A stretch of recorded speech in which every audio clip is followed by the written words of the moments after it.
We love mineral water. We love mineral water. We ain't more Jedi John. Love me or hate me, still an obsession. Love me or hate me, that is the question. If you love me, then thank you. If you hate me, then you.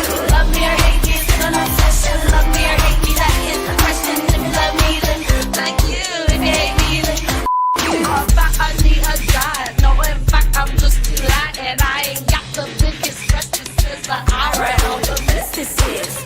I got hairy armpits, but I don't walk around like this. I wear a big baggy t-shirt that has a nasty shit. Never had my nails done, busted down until the 9 months. Oh, I simple now, I don't really feel it. I miss my steppers high like I'm a high-made stick missing a diamond. I miss my steppers and now I bow down to your royal highness. No, I don't have a corgi, had a hamster die cause I ignored it. No one ain't going to report me, I'm a bear kid trying to bore me. Love me or hate me, still an obsession. Love me or hate me, that is the question. If you love me, then thank you. If you hate me, then you. Love me or hate me, still an obsession. Love me or hate me, that is the question. If you love me, then thank you. If you hate me, then I'm a funky little monkey with the tiniest ear. I don't like drinking fancy champagne, I'll stick with Heineken beers. Might burp in your face, a little ladylike. What can I say? Well, oh gosh, I'm not passionate. We're out flags, I know what I'm doing, yeah. So everybody's entitled to opinions. I open my mouth, shit, I got billions. I'm the little kid, making niggas sleep. No jiggles in the spit. No, I do have stories, it's true, I want the glory. Hello. Happy hump day, as I call it, Wednesday. How's everyone doing? Oh my gosh, this is like the most beautiful day in Las Vegas right now. Well, in a really long time. This is so fabulous this morning. It's not hot. I'm so happy. I don't know what the temperature is going to be today, but the sky was gorgeous all morning, and it's cool out.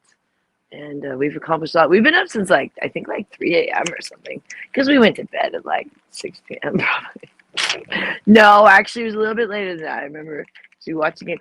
Hey, we won 2 bets last night. I nailed my bet yesterday. Richard was like, "Are you sure about that bet?" And I was like, "I feel like I am." I was like, "I don't know why." So my bet was a Beatty home run, which is not super common. I mean, he does get home runs, but he's not like one of the super home run hitters. And so I was like, "I don't know, I'm feeling Beatty today." I wanted a Beatty home run and a Nimmo hit and a Lindor hit and a McNeil hit. And I got it. He got the home run. I couldn't believe it because I got all the hits first. And I was like, yeah, you probably can get the home run. I probably picked the wrong person for the home run because Soto got a home run and stuff. And Richard had Soto for a home run. Richard won a bet too. I forget which bet it was. And all of a sudden, Beatty gets a home run. And I'm like, no way. Because it was so weird because I don't know. It's kind of cool when that happens where you just, because I'm often wrong. And we do $5. There's not you made a fortune, but it's just kind of cool to nail it. I'm always just excited when I'm I had a feeling it'd be Beatty today. Okay, I'm gonna close the store. Let's see. I actually want to start with push-ups. So actually, let's mosey this way for 5 seconds. Oh gee, dropping the nunchucks. And we're gonna point you guys this way. Whoa, we're zoomed in or something. Oh dear. I don't know how to fix this. I didn't know we were this zoomed in. Hold on. Richard, can you come help me? Richard, I didn't know we were zoomed in. Oh shoot. I wanted to do my push-ups. Oh dear. Oops. I had no idea it was zoomed in.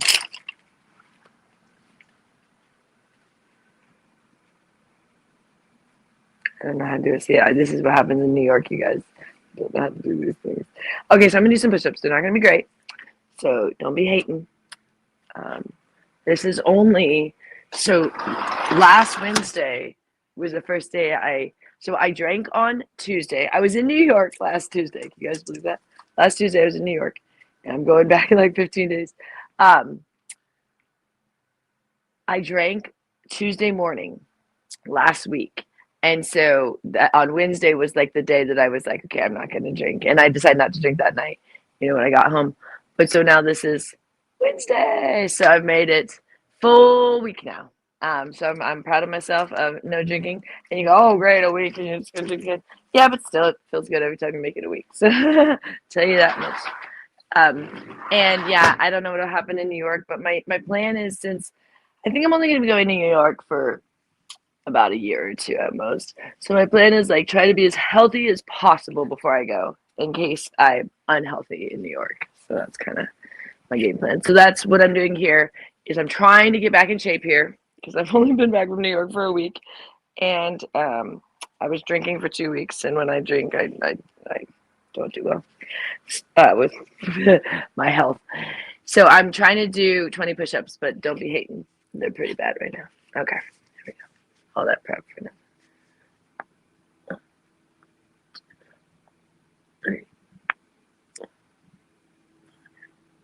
Six, eight.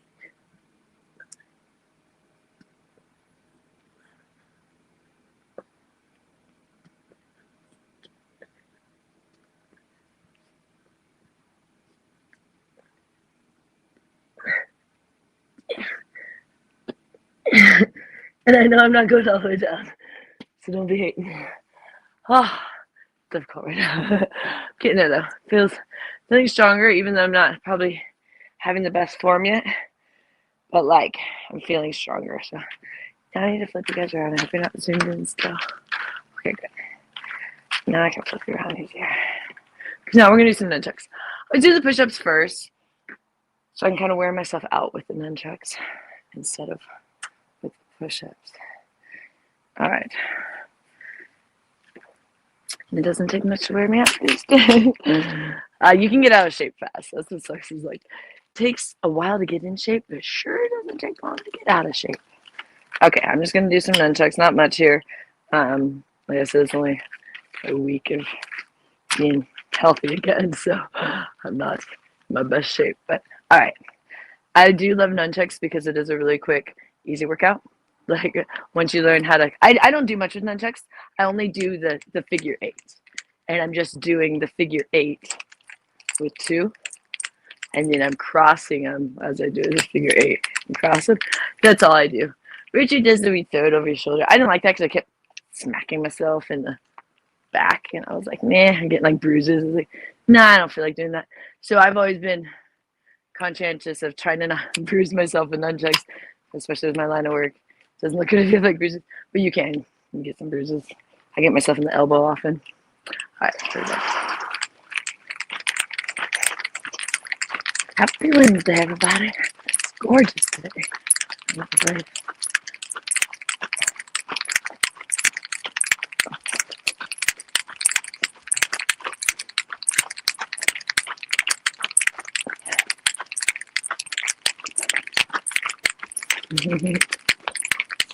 One more time around.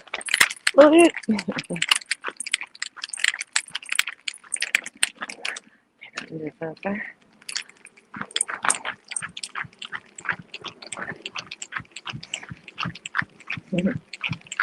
really want to get in as best shape as I can in the next 2 weeks before I go back to New York. So,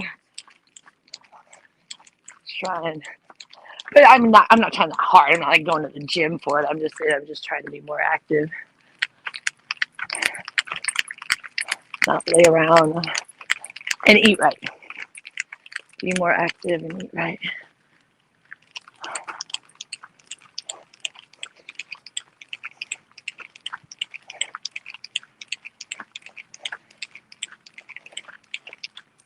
Yeah. Oh, no.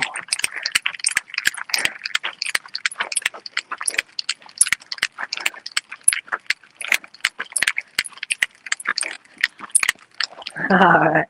Okay, one more like this.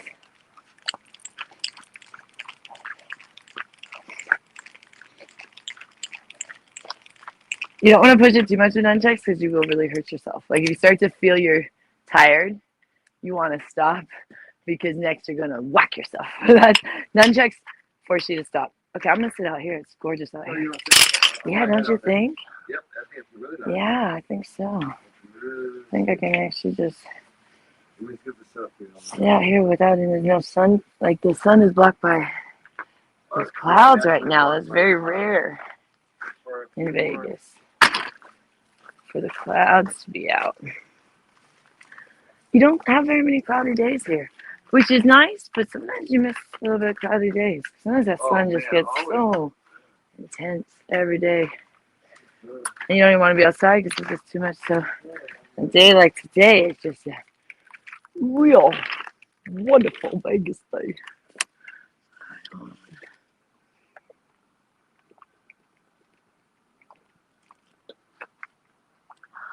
So I ordered myself these pants yesterday. Came like overnight. I feel it's unnecessary, but I'm like, okay, thank you. I'm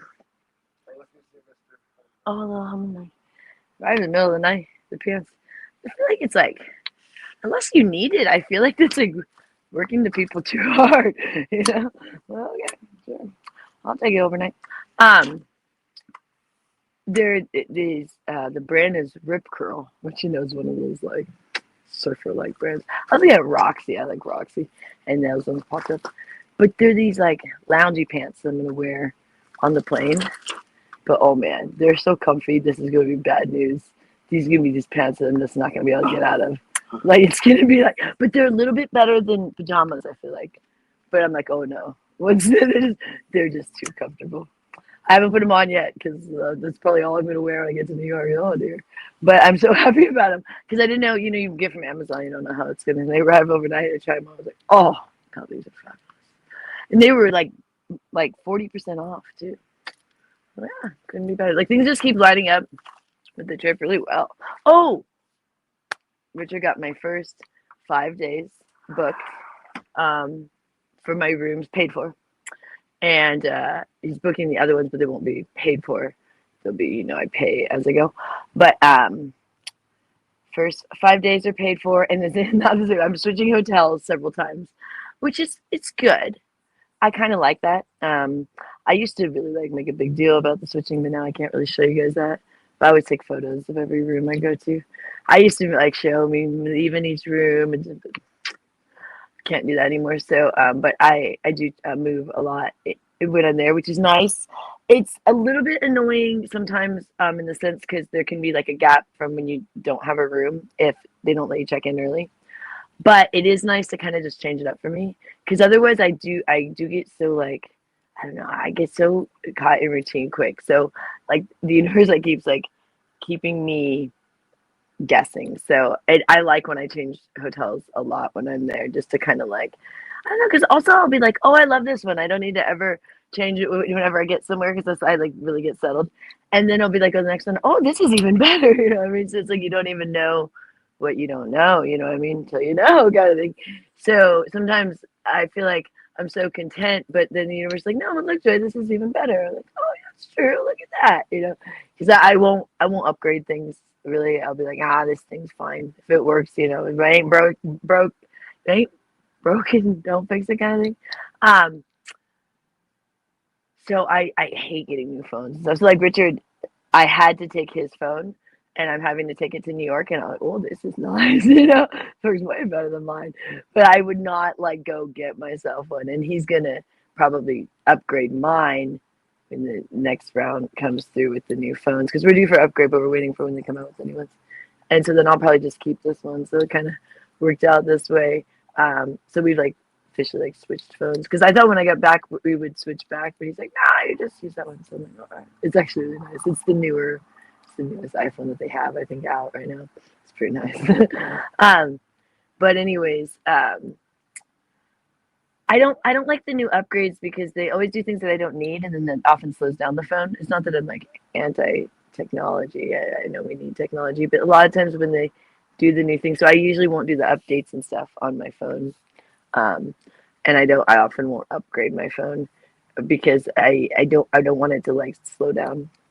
And then I know when you get the new one, they already have all the new updates and stuff. So, but they usually have they run faster and stuff. But anyways, enough about iPhones. Don't even get me started on iPhones.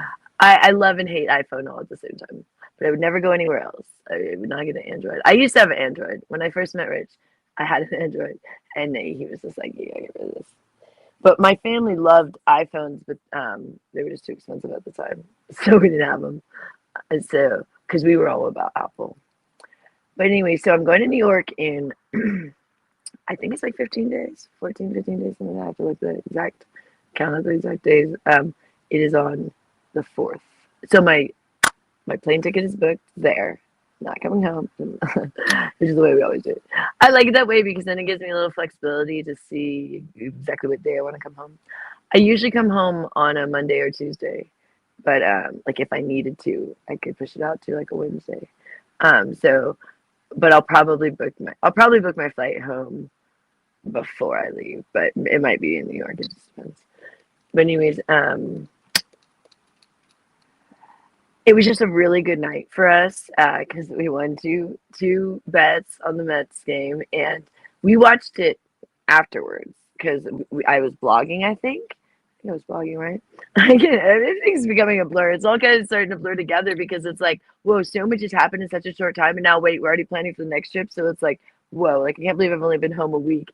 And people were like, oh, that's crazy, you're going back, that's terrible. But I'm like, I'm kind of happy. Me and Rich were talking about it this morning. It's not like I'm happy to like leave and want to go to New York. It's more just like it's kind of now becoming like a little bit more of a routine that we're getting used to, and then eventually it will stop.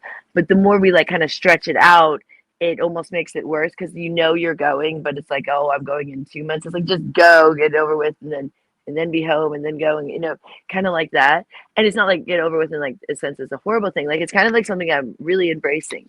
Like me and Rich are just like, this is kind of like what we're doing in this phase of our life, and it's not going to be forever. And he's looking into getting a job eventually to kind of like take over the responsibility. But right now, if I thought about it, like I wouldn't want him to just have the job and me just be sitting here. He even said that like, well, if I just got a job and then you could just sit at home. I was like, I don't really just want to do that. Like I'm 40. Like I don't think I'm ready to just sit in a retirement home all day long. Like I thought I was, but now that I'm like, I think this is. So he's like, well, I just don't want. Like he's always conscientious, like not wanting me to get pushed too hard, or or if I want to not do it, he's all for that. But I kind of want to right now. You know what I mean? And it's a weird life, and it's crazy, but it actually is kind of working. And I know I'm not making always the best health decisions when I go to New York, but I feel like that's getting better too. Like I was telling Rich, I was like, I feel like each trip I'm kind of like wanting to be healthier. You know what I mean? So like this trip, I'm really gonna focus on trying to be healthy as long as I can in New York. And who knows, it could be the whole trip, but it's like I feel like if I keep going, there's going to be a trip that I'm finally healthy the whole trip. You know what I mean? Because I can see me kind of like already phasing out of like this desire to just like, be super unhealthy and get, super drunk. But I don't know what's going to happen this trip. So, who knows? But what I'm saying is I just don't see me enjoying that kind of like swing with my health by choice for very long. Like I'm smart enough to be like, all right, you don't have to keep, beating yourself on the head kind of thing. So I do see that I'm already kind of like really like learning. I am learning from each trip. I mean, this is number 8, trip number 8. So there were trips I didn't drink. The first, I think 3 I didn't drink. I think it was. And there's been like the last 4 I drink or something like that. Somewhere around there. Can't remember. They're all starting to blur together, to be honest. But it's very difficult in New York. That's why, like, it's so easy for me here. Just because I'm just at home, and there's even wine somewhere in this house. Richard hides it, but I could find it if I wanted to, if I was really that into wine to drink. But I don't really want to here. I said I had him return the alcohol that he got me. He knew that I was serious when I had him return the stuff that he already bought. Because normally in the past, if I ever drank, it would be like, can you just give me one more day? I'd be like, please, like kind of begging him, like, one more day. I'm like, something, because I'm such an alcoholic, but I'd be wanting to quit. But this time I was like, no, just bring it all back. So it was really not much of a concern if there was wine in the house, but I'm literally saying, I like wine, and I'm saying, take back my favorite drinks. So it was when I got home, I just kind of really felt committed to being sober at home. And I think that's going to definitely be something I stick with, because I think that's why I'm able to kind of like already be like, oh, I can go back, because normally when I did a trip, like it took me much longer to kind of recover because I would drink when I got home. And then like that one trip, I jumped out of the car like an idiot. So that was, and then I was in pain for weeks. Like that was horrific. So like those kind of things are not going to happen anymore. I can clearly see. I wouldn't say I'm fully responsible when I drink, but I'm definitely more responsible. You know how they say like drink responsibly? You can't fully drink responsibly because you're drunk, you know, and that's just, you know, not as responsible as, but more so than when you're young. I can already see that in my 40s, like I'm not acting the way I did, definitely not in my 20s or 30s. And each day I'm in my 40s, kind of feel like I get a little older, but a little bit like more polished, not so crazy. I always thought crazy was just me, but I think it had a lot more to do with my immaturity and age and not really having like a parent since I was like 20. So as I now am older and have been married for 11 years, with Richard for 13 years, and spent even all this time with Gloria, you know, around an older, mature woman, like I'm maturing finally. So I feel like I was very late at that, but at least it's happening now. But anyways, we were extremely immature when we first started this channel, which was like a year or two ago now. I don't know. We've grown up so much, and these trips to New York are growing me up. Like I can literally see in my photos that like each trip I kind of like can see my maturity. Even if there's crazy things that occurred, like I can just see like it almost makes me sad in the sense of like when you're fond of like when you're younger, but I can literally see like my first New York trip, I looked like such a little girl, like I've like had no idea what I was doing, you know, in the sense of like when I went the first time by myself. And I just had a ridiculous outfit on, and like each trip like I got better style, you know, like look more like I fit in New York. Not like such a bum, you know, kind of thing. Because New York, there is just like, you know, a sense of class and style there, and everybody has it. Even if their stuff is old or something, it's just like it's nice, you know. And it needs to be nice there, like to hold up, because like the weather conditions there. So like each trip, I've kind of like stepped up my style, and so I just feel like more sophisticated, I guess you'd say. I'm like, oh, whatever, trashy. I'm sophisticated trashy. So I do enjoy going, because the thing in New York is it's and that's been wanting, I've been aching to go all morning with you. Okay, don't forget your wallet. Shall you sit this way?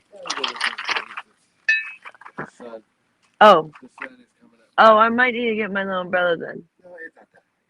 No, but what it does is it makes it hard to see. It's up to you. Oh, it should be fine. It should be fine. It should be fine.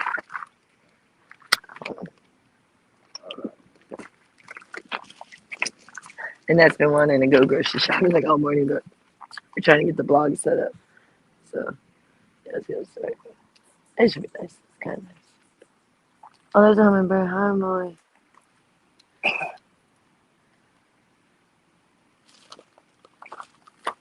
Get ready. I'm gonna leave it here so that we don't mess with the camera. I think I'll get my umbrella and I can stay here a long time. But what happens is the sun's gonna get my eyes, and I'm gonna be like all squinty. Can I put my little umbrella right here? Yeah. Will that work? I'm gonna go grab it. Okay. That worked really good. You brought it back. Yeah. I'm gonna get my umbrella.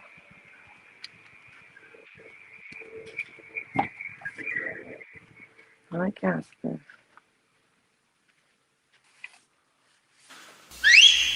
Here we go. That was it. Man, dig that crazy chick. Who wears short shorts? We wear short shorts.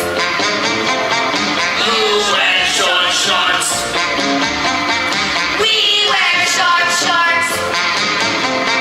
Who wears short shorts? We wear short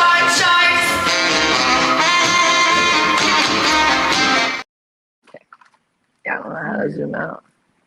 There you go. Hello. This is so much more helpful. See, I have very sensitive eyes. I have hazel gray eyes, and any sort of sun in my eyes, then I squint so much. And then I look at it like, oh, lame. So I had to put my little umbrella to just block the sun. But anyways, yeah, so I leave on Thursday, the 4th of September, which is what is it, like 14 or 15 days. So I am committed to being healthy for these next 2 weeks here. Like, I'm staying on my keto diet and no alcohol. And then we'll see what happens in New York. But my plan is be as healthy as I can before I get to New York, and be as in as good a shape. I mean, I could be in better shape if I went like work out. I'm not talking like that kind of good shape. Just just where you're not laying around, where you can do some push-ups and do some nunchucks kind of thing, and walk some stairs kind of thing. That we're like feeling out of breath doing anything. That happens, when I drink. I do get where I'm like so tired, and then like when I recover. When I drink, I have all this other, but when I'm trying to recover, then I'm like barely get out of bed. So now I'm not in that state anymore because it's been like a week. So I'm really wanting to make sure I stay active and just like basically get myself in the best health I can before I probably go get unhealthy again. But I figure since this is not going to be like for the rest of my life, this is, the next year or two at most, of going to New York, then I figure this is probably the best plan. It'd be like, if someone was preparing for like I like to think of it, if someone was preparing for like a show or something they were going to do like in Vegas or something, or even in New York, and they get all ready to look good for the show, and then maybe while they're doing the show they end up going out to cocktails with their coworkers or something where they don't normally drink or something like that. This kind of the way I view like my New York thing is like I try to get as healthy as I can before I go, try to look as best as I can before I go, and then if I fall off the wagon a little bit when I'm in New York, it's not the end of the world because I'm managing it where, I'm still making more money each time, even though I've been drinking.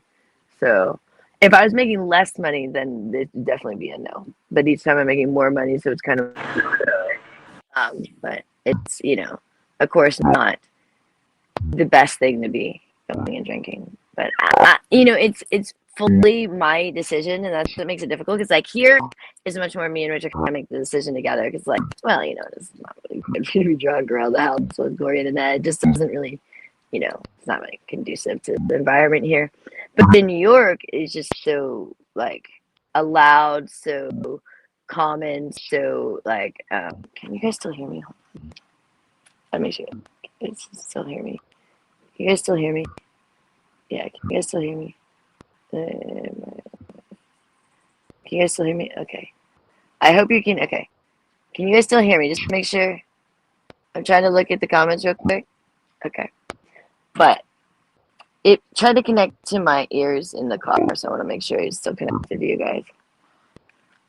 Yeah, actually, like all the phones keep connecting to each other.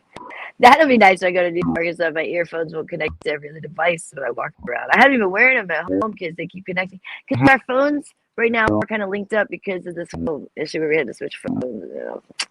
So a lot of them are like in the same iCloud or whatever. So when you walk around, you can't take it off. You can't disconnect it because it's we can disconnect it, but you can't forget it because then don't forget it from all the devices. So it's like if yours are like linked into the same iCloud on any level, like if a couple of your devices are in your same iCloud, like your laptop and your phone, no. No, we have like two phones that are signed into my iCloud. So like when I walk by that phone, it just connects, or the car will try to connect to me. Anyways, can you guys still hear me?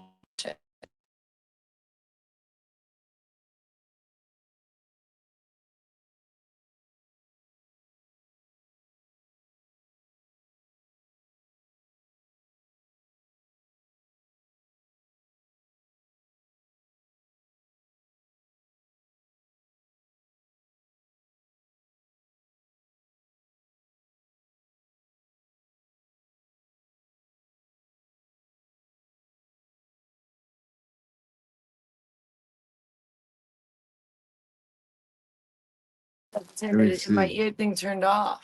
Oh, Like, here. is it connected to the car? Oh, it needs to be set. Okay. So I knew this is something like this. I see. I was testing it out. Let me just. Okay, but you gotta like maybe turn off your Bluetooth or something, and or Okay. it's gonna try and connect to the car. I want to connect. I want to. Yeah, it's gonna try and connect. When you guys get in the car, it's gonna. Can you turn on your purple ones so they activate? So I get them on here. Like reset it. Like. Well, I have to have the whole case. It's inside. Oh, is that the deal?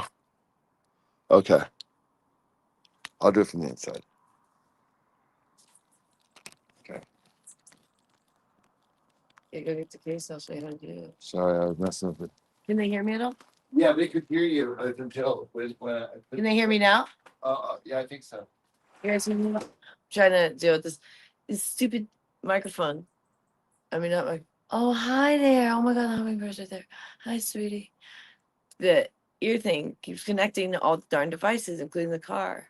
So then when it connects to the car, you guys couldn't hear me. I don't know if you can even hear me now. We're just trying to get it. Honestly, you sound just fine without that. The Okay, so just fine. here, well, then you want to just give me the case? Yeah, and you have to pair it back to that phone later. Okay. Ooh, okay. Can you just go put it away? I'll put this away. Just put it on my thing if you don't know how to put it in the box. Sure. They do fit in the box. You gotta twist them. Okay.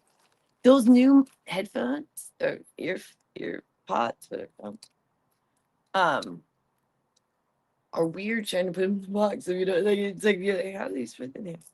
We just twist them. But they're annoying right now. But I think it's not the thing's fault. It's because our phones are annoying right now.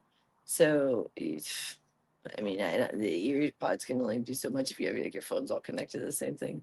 Because you can't say forget it because it'll say forget from all your devices. I don't know if you know that. Like from in the Bluetooth we're talking about when it keeps connecting to the Bluetooth.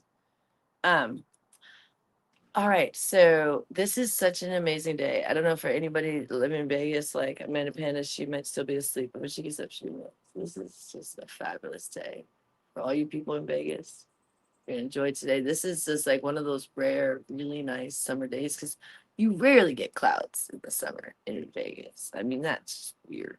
That's weird. I mean, that's great because usually all summer the sun is just intense. It's just like from the minute it comes up in the morning, it just starts you start having to close your shades because it's such an intensity. And Casper loves the shades open. He sunbathes. It's so cute.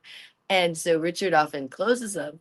And I'm like, you got to make sure to open that when I'm gone because he just loves it. And I was thinking, because he can't really go outside. So I think he don't like going outside. We took it outside one time, freaked out. But I think he likes looking outside, like seeing the outside, not being like, caged in a room, but being able to like see the clouds, see the bushes and things. I don't know what he can see from his level. But he loves it every day. He's so cute. I think it makes him really happy. And then he'll start cleaning his fur because the sun cleans you. But yeah, it gets so intense. So Richard will close, the blinds in the house because the sun just beats in the house, and then it makes it really hot in the house. But it does get a little depressing during summer because having the shades closed all the time, you're just kind of like dreary inside. So I open them often, but only like a little because it beats in the room, and it's so intense, and you like can't even see it. Like you have to have your sunglasses on inside. It's blinding. So, but I worry about Casper when I go. Richard takes care of him good, but he's just messier than me. And bunnies are very clean. I don't know if you guys know that. So I did a lot of research on bunnies since we got Casper. And they said, yeah, bunnies are very, very clean creatures. So they love if their owner is clean. They're not happy if their owner is messy. Like that, they don't like that. They don't like if their cage is messy. They don't like if whatever setting they're in is messy.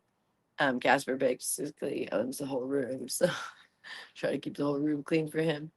But I try to vacuum every day, but lately, when I don't feel good, sometimes I'll go every other day. And Casper starts giving me attitude. You excuse me and vacuum it. But when I'm gone, I know Richard barely vacuums. So, but he holds me like he starts. It's hard to describe how it is, but he does these little things like he'll kind of like squat because I cleaned his little area, and so that's where he likes to sunbathe. So he wants it to all be clean. And so on days that it's not clean, he just kind of like he just gives like attitude about it, and then he'll like go under the bed and stuff. So today I cleaned it this morning because I didn't clean it yesterday. I did his litter box, but I didn't vacuum because it wasn't that messy, and I was doing much stuff. So I was like, oh, I'll just do it tomorrow. So I did it this morning, and then he immediately comes out after you vacuum, and he's like better. He's sundays. He's funny. He's a character, our little bunny. He's brought so much happiness to us. I worry about him though. This the only thing that sucks is like now when I go to New York, I have to worry about him. You know what I mean? Where it's like, but it's worth it. You know what I mean? It's like just because you have to worry about your pet or your child or whatever. I mean, you don't have them, you know. So, but that's how I am with him. Like, oh, it would have been easier if I didn't have to worry about Casper all the time. But he just brings me so much happiness when I get home, so it's worth it. He's been really, really affectionate, like ever since I brought out that blue suitcase. I'm telling you, people think I'm nuts, but whenever he sees that blue suitcase and he starts like really being like where he doesn't really leave me alone. Like last night, he slept by my bed all night. Where often he goes under the bed. And I kept waking up and like looking at him like, oh, and I go down, I pet him for a couple of minutes, you know, and then I get back in bed and then I look down again and there he was again. All night he slept by my bed. He often will be by my bed part of the night, but usually not all night. And then this morning he was just like so affectionate, and yesterday he was so affectionate. And where like I'm petting him and I'm like, okay, can this end? Because eventually he'll get tired of being pet. But when he's like in one of these moods, it's like never ends. And I'm like, eventually I'm like, okay, I got something else I gotta do. um, but I am excited to go to New York. People keep thinking like it's in some way a bad thing or that it's torture or that it's not that. And it's not that I'm like, yeah, I only want to be in New York and not home, because that's not the case either. Actually, right now, the way this is going, I mean, I wouldn't want to do this forever, but this actually kind of worked out of like being there for 2 weeks and then coming home for 3 weeks and then going back for 2 weeks, because even though that's not very long at home, there's not a lot going on in Vegas. So like the longer I sit at home, probably the more depressed I'm going to get, because like the hard thing when we're here is we're spending money, but there's not necessarily a lot of money coming in. So it makes you depressed because you're just like, oh dear, this is not good. And so when I'm in New York, I feel very comfortable because I'm like, okay, like I don't have to worry. And when I know I'm going to New York, I also feel like I don't have to worry as much. But like if we were just sitting here and like we're sitting here for a whole nother month, I would start to get very, very nervous. And then I'd probably get behind on some bills and things. And so it just wouldn't make sense. So it kind of actually makes sense for me to go now, because it's like otherwise I'm kind of just feel like I'm just like sitting here twiddling my thumbs, waiting for calls in Vegas that barely come ever since the pandemic. So it just makes more sense to just go where the business is and not just be like twiddling my thumbs doing nothing. So it kind of actually, when I was the one that said the whole thing. Well, I said the whole thing. Richard thought I was just going to go in November. Was going to be probably the next time, if at all, and only if I wanted to in November. But then I said no, I need to go in October. And then when we looked in October didn't make sense. So then he said, well, then how about just November? And I said, no, November's not going to work. I was like, then I need to go in September. And so I said, so that I was the one. He's like, no, that's too soon. I was like, no, I need to go in September. So now I think we're feeling both really good about it. I mean, we're, not looking forward to being apart. We really don't like being apart. I know that we bicker sometimes when we get back together, but we really do like being together. I mean, when we're apart, we call each other like 24/7. We're very codependent, I guess, in a sense, and very reliant on each other's, advice or things, So that's why when I go to New York, I kind of fall apart in the sense of making the right decisions, because I really don't have Rich there to kind of be like, that's really not a good idea. I mean, he could tell me from 3,000 miles away, but it's harder for me to listen, or I'm kind of just doing my own thing. Whereas when we're together, I think there's a lot more of a kind of desire to be healthy together, But when we're apart, I think there is a little bit more of like I think when you don't have a partner, you tend to not care about your health as much. I feel like as when you get together, then you look out for each other. You know, I know some people kind of like let their health go in the sense of like maybe they were more fit before they got together with someone, and then they kind of like started eating junk food and got fat or whatever. But what I'm saying is like you at least look out for each other. You know what I mean? Like I know when I was doing my eating disorders bad, like Richard would be the one to be like, gone too far. Like this, where I would have probably died, you know? And because I didn't even see it. Now when I look at, oh my gosh, like when I look at my old photos, it's like, oh geez, I can't believe you had to deal with that. And I was like not wanting to put on weight at times when I was like way too skinny, and it was terrible. And so, you know, you kind of pull each other out of, you know, the hard times. And definitely with me with drinking, I don't really feel a desire to drink when I'm with my family, but when I'm all alone, so it's not necessarily my job. People can think it's my job in New York. It's a little bit my job in the sense that I do get paid to drink often when I'm there, but it's more the thing of being alone in a city that kind of like really encourages that. So maybe if I was, you know, in the middle of nowhere, there isn't like, you know, bars and restaurants and food and drinks on every corner, maybe it wouldn't be as much of a temptation. But I still think I would struggle being on my own in any city, but especially when you put me like in New York City. You know what I mean? It's, I don't, if you guys have never been there, there's the whole vibe when you get there. I mean, it's just, I know like it, literally as soon as I get off the plane, I'm already like, oh gosh, I feel like drinking. Like it's like different than here. Like I'd be like so solid when I leave Vegas. Oh, I'm not gonna drink. And then I get off the plane in New York and I'm like, oh dear, this is gonna be tough. Like it's just different. It's just very different. Like it's like immediately I'm like, oh dear, this really is gonna be much more of a challenge than I realized. But now I'm kind of prepared for that. So I'm learning each time. But yeah, I at times thought it would be easier because I had felt so solid here. Because like I will feel pretty solid when I leave here at 3 weeks. You know, you feel like, oh good, at 3 weeks of no drinking. But seriously, stepping off that plane in New York, you go, ooh, it's a battlefield out here. So, but it, you know, I don't hate that. I mean, yeah, it'd be better if I stayed sober always, but I'm not hating the experience, if that makes sense too. It's kind of like it's an experience. And, like I said, oh my God, that's Jeremiah. God. Hey, Jeremiah. Hey, Jeremiah. He gets excited. That's our hummingbird. He's the one that kind of guards our feeders. So there's. Hey, Joy, we're in the store now. Oh, there you are. Yeah, Can they we're see in you? the store. Yeah, they Can can they see see you? us.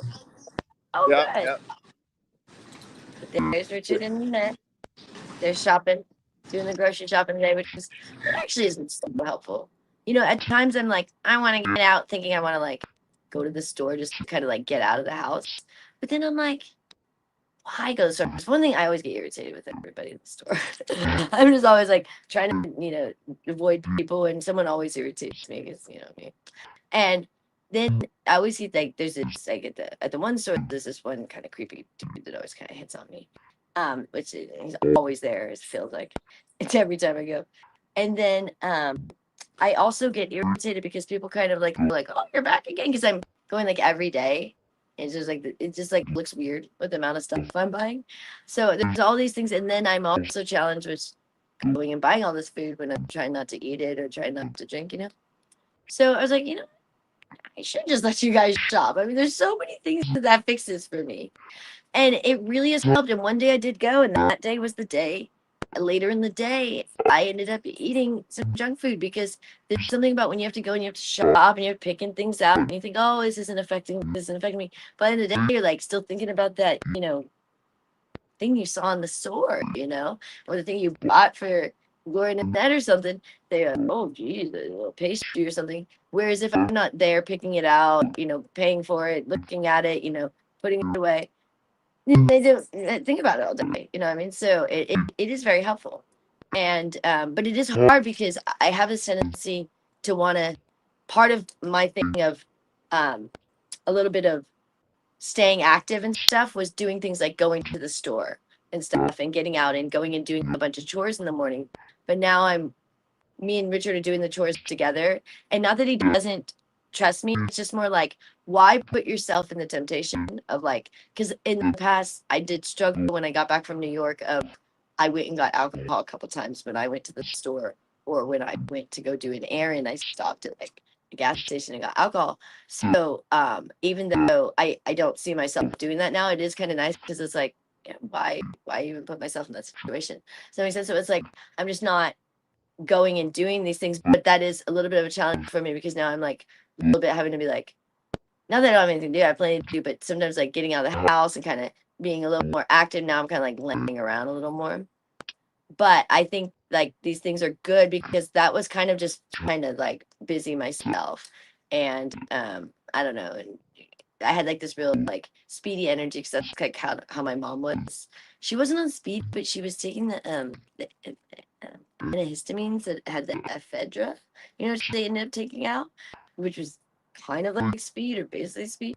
They took it out, and the people were getting pretty wired on this. So as a kid, she was always like sipping on, and then she would do tons of caffeine. So I have like this natural energy that's how I was raised, and she's also from New York, so she talked really fast, moved very fast, and I'm kind of just trying to kind of calm down. But by doing that, I do find I'm getting more like lazier in a sense, and a little bit more like it's harder for me to, take the weight off that I put on in New York kind of thing. And now, I mean, I'm happy with my body. I don't think, but I did put on like 10 pounds from drinking there. And so, I want to make sure that I don't put on another 10 pounds when I go to New York. So I'm trying to kind of even that out. Because I really, that's the way I can actually put on weight is alcohol. Alcohol just packs all the weight for me. Like, most things I don't put on weight that easy, but alcohol. So I do have to watch that because, like, I know I'm thin now, but if I keep drinking, I won't be at the rate where you keep putting on, 10 pounds every trip or something. So I'm being conscientious of that, and trying to be healthy when I'm home, be active because you're active in New York. That's not the problem. It's just the alcohol really. Uh, I don't know, messes with everything. So I normally do the keto, try to do the protein, but once you do alcohol, all bets are off. Like you're kicked out of ketosis. You no point in like the protein's almost out the window. I mean, not you still do the protein, but it's like you're now having sugar. Like the whole point of protein was to do low sugar, but when I'm doing like these sugary hard ciders or something, or even the beers, they just have so much like yeast, whatever they got.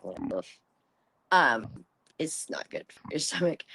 So I'm really trying to, if I'm gonna go do a trip like this, at least like be the best I can be before I endeavor. And I'm really fingers crossed. I hope I can like not immediately like be unhealthy. It's really frustrating for me. I'm really frustrated with myself. I don't know if others deal with this. Where you're like, you can so easily just not do it, but then you do it anyways. And at home it's just so easy for me. Like I've really not struggled with, I mean, I struggle with the withdrawals, but I mean, as far as like my mindset, because it's more your mindset. That's what people don't get. Like that's where like my mindset in New York is wrong because I haven't set that mindset of like that I want to be sober yet. There, it's like I still like feel like drinking there. We're here. I want to be sober, and so I'm frustrated that I don't have that mindset there yet. And I'm hoping it moves because there was a time that I did want to drink in Vegas. That's the thing. I mean, even recently, and now I've changed from that because I'm actually sobriety is more important to me than being like a drunk. But this thing of these trips to New York are this like weird little thing I've been allowing of like I don't know, and it's kind of I don't know. I don't know. It's just this phase I'm going through, I think.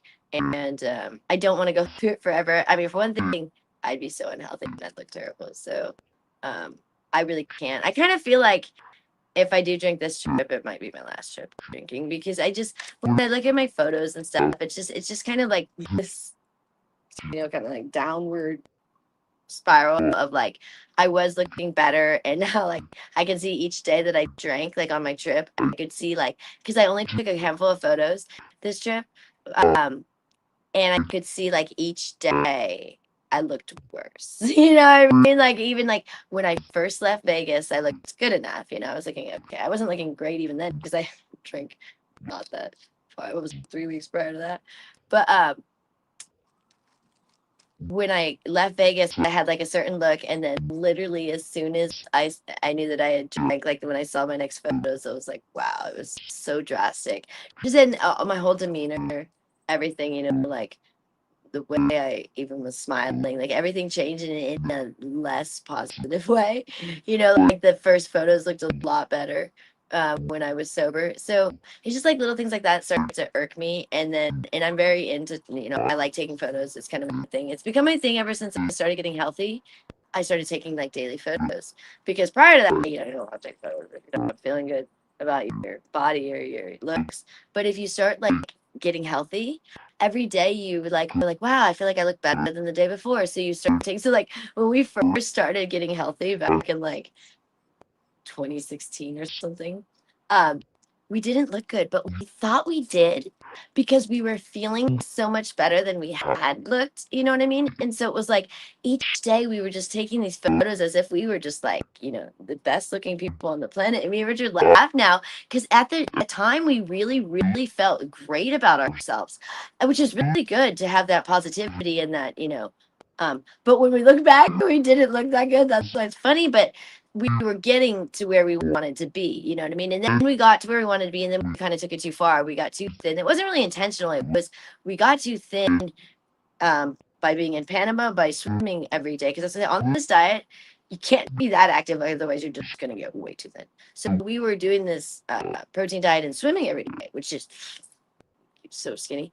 And then when we went to New York, we were just so active in New York. We weren't swimming. We were just you walk everywhere. So we were doing this diet for the first 6 months and just being so active. So when I look at our photos, when we still thought we were healthy, we were just watching a video that was like, man, we were really skinny. We did not look as healthy as we thought we were. You know what I mean? So it was bound to kind of fail on some level in the sense of you can't do all protein and be active, like fully active. So you're gonna be active. You do have to have some carbs, like because you're just gonna get too skinny. Because you're burning your fat for energy. But it is a great thing to do for a certain amount of time, like so that you can really get yourself lean down. Because you're burning your fat for energy and you're just so every day you're leaning. But there comes a point if you get too lean, especially with me, I get there sometimes. And now I look back, I don't want to do that again. So if anything, I'm a little bit like happy that at least this New York thing is by drinking, it made me gain weight, which made me kind of get over my craziness of being too skinny. You know what I mean? Whereas in any other thing, I don't think I would have let it happen. I'm like, oh no, I have to eat that or something. I mean, I could resist the food, but the alcohol I struggle with more. So it kind of helped me put on some weight, which is good because I was still too thin just recently. And I've been putting on weight every trip to work, which I try to clean it down a little bit in between, but not much because I don't want to be that thin. But just more like not lean is probably the wrong word, and more like fit, get toned. Is the word I'm looking for. Toned in between. Because otherwise, I kind of become a little bit more of a blob. Even though I'm small, you're just like, no toning. Because I like having a little bit of, not like a six pack, but we got like some toning in your stomach. And I had that for a long time. And then that's what kind of went away with the alcohol. And that's what drives me nuts. So I'm trying to get a little bit of toning back before I go back to New York. Otherwise, it irritates me with photos. So I was like, it's a conflict. That's my biggest conflict is dealing with. But then I'm like, I'm still happy I'm going to New York, even though I've had to deal with like kind of like sending my body through a little bit of a whirlwind. Because the alternative was just like be here and just be like insanely healthy for the rest of my life and just like I don't know, just like have a six pack laying here tanning and for what reason? You know what I mean? Like but okay, great. I didn't see anybody really except for work. So it was just kind of like at least now, even though I'm not maybe looking the best I've ever looked, not looking the worst. So I mean, in the middle somewhere. I'm older now. Whatever. I love when people are like, oh, you guys look so much better. I'm like, that was like 10, 15 years ago almost. Some of the photos you guys, I mean, we were tripping together for 13 years.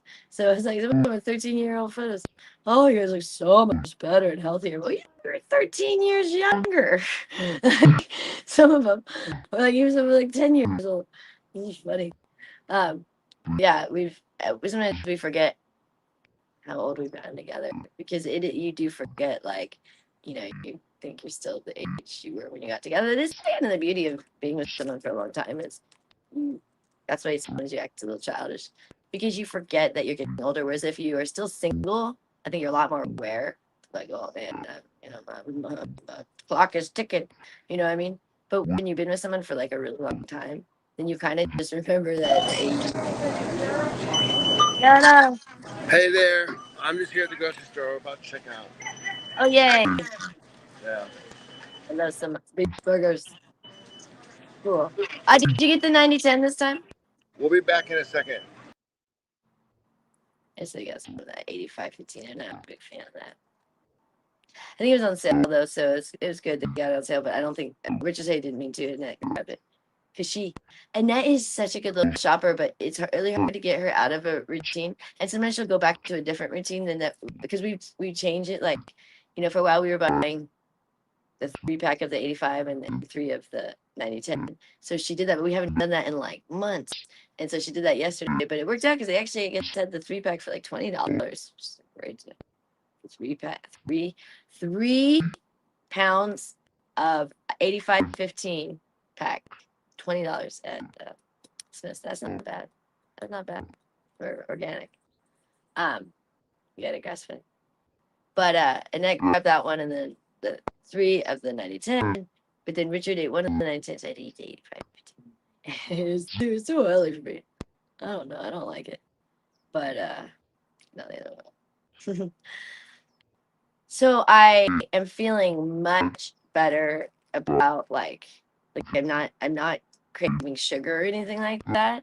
But I think part of I'm a little bit worried that part of the issue why I'm like doing so well is because I know I'm going to New York, and I'm like, I don't know if that's a good thing to be like, oh, I can handle this because I'm about to go, get drunk in New York. And I'm like, oh, I hope that's not like what's going on here, but it feels like it is, and it does feel like it's like, because as soon as I found out I was going to New York, I felt like everything got easier. Like, oh, this alcohol thing I got in the bag. But then I'm like, maybe that's because could literally drink in 2 weeks. So I don't know, but it is what it is. But I do feel very strong right now. I'm hoping I can be strong in New York, but I just don't know what's going to happen in New York. The problem is I'm there by myself. If I was there with Rich, I could be strong. I mean, that's literally, it comes down to that. Even if I was working there, if I was there with Rich, I could be strong. Because he was the one that floated to New York first. I was very strong when I was with him. I can be strong with Rich because, I don't know, I don't like to like when you have for one thing, if I cave in, he'll usually cave in, I mean, I'm kind of try to be a little more that you know,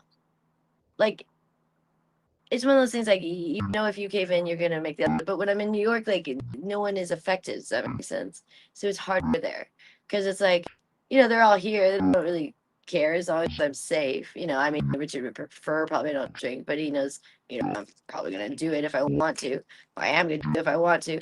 I'm strong-willed like that. But as long as I'm safe, they're do your drunk karaoke if you want to. But here, it'd be very different if I was doing drunk karaoke in the living room while Gloria was watching TV or something. It was it's just different. So it's harder to stay sober there because I'm there by myself, and it's very available and very allowed in a sense of just because I literally am just in a hotel room by myself or wandering. So there's no driving of cars, so there's really, as long as I don't overdo it, I'm safe because I can't get into DUI. I'm not going to be operating any vehicles. I'm not, it's legal. I don't get so wasted that I vomit or something like that, or pass out in the street or something. It's if I end up passing out, that's after I've been in my room and decided to, what I mean? I'd be oh, I'm gonna drink and go to bed, kind of thing. So I have definitely managed it, and I can't ever fully manage drinking. But as you get older, you're definitely better than when you're in your 20s, or when I was in my 20s. I mean, I couldn't even I took shots for one thing. I wouldn't take a shot to save my life. No, I mean, I can't. No, that I know would be just. I sip on my ciders and my beer, and that's really good. When I was young, it was how many shots can we take till joy? throws up or passes out on the floor. I mean, that was kind of my mentality, so I'm not like that anymore. But yeah, I mean, alcohol is never good for anybody. That's a given. Yeah, I don't know. We'll see what happens this trip, but I definitely feel really good today. I'll tell you that much. So this is officially like the day that I stopped drinking. Last week was Wednesday. I mean, it was, you can't count Tuesday because I drank Tuesday morning. But Wednesday was the first day of no drinking, and that was my first day back really because I arrived Tuesday night. Can you believe that? It's only been a week, and I'm going back in 2 weeks, so it's like 3 weeks. I think that was last time too. I think it was 3 weeks, or no, it was longer last time, but I was only sober for 3 weeks because I remember it was gonna be like 5 weeks. That's what it was gonna be, but then that's why I ended up drinking Hey guys, on we like day just 14. finished. So, say what? I didn't We hear what you just said. finished grocery shopping. Oh, We good. just finished grocery Good. shopping. Now Good. we're You coming loading on up the home? car. Okay, good. Yeah. So people are saying that there's some weird because we're using the microphone. The microphone has a weird little sound in the background, but that's all right. Well, I'm not using it right now. No, we're using not the microphone. I should Oh, say. the iPhone. Yeah. Yeah, I can kind of hear. It's like sounds like a demon in the background. What? Yeah. Thanks, Danny. Nice job. Wait, hold on, one more. Don't forget that. So this is a grocery shopping. That's All right. fun. I'm getting ready for some burgers soon. You guys ready for breakfast? Yeah, pretty soon. Pretty soon.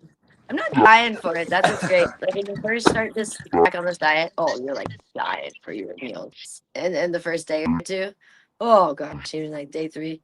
Oh gosh, it's like when's breakfast, when's lunch, when's dinner. Oh, but once you kind of like, I've been doing it like a week. I don't think I've been doing the diet a week. What day? I forget what day I messed up. It's the day I went grocery shopping. I ended up having some sugar that day. But after that, I've been back on the diet. But I've been off alcohol, and then I think I've been off the sugar. Like I want to say 4 days. Hey guys, hit those likes. Okay, we'll be home soon, hon. I want to say it was 4 days, but it might be 3 now. I want to say it's 4 days though, 'cause I'm feeling pretty good today. Could be day 3 though. Can't remember. You guys would have to go look at the blogs and see what day that was. But there was one day I went grocery shopping. That was the day I ended up eating some junk food that day. Like not till really late. So I thought I was all, oh, I did the grocery shopping. I did good. It wasn't until like in the evening, and then I caved in and I ended up eating like kitchen. But it started with like an avocado. Like, it was the first avocado, and then it went down because it was like this really big avocado. And then, anyways, and then I ate a cookie or something. But I forget what day that was. But I think it was like 4 days ago now, because I'm feeling really good now, and I'm not craving sugar anymore. And I'm not even like super hungry now. You know, I'm like, I'll eat my burgers, but I'm not like dying for breakfast. Those first couple of days, you're just like, oh my gosh, when's the beef ready? Because you're trying to get your body back in ketosis. So I feel like I'm back in ketosis. That's what I say. So, which I'm gonna kick myself out when I go to New York. But at least for the next 2 weeks, I'll be in ketosis, which is just, oh, you feel so good. You have tons of energy. I think I must have gotten into ketosis last night because I like woke up around like 3 a.m. and I just couldn't go back to sleep. And ever since I've been home, I've been sleeping a lot more than I normally do. Because when I'm out of ketosis, I actually sleep a lot.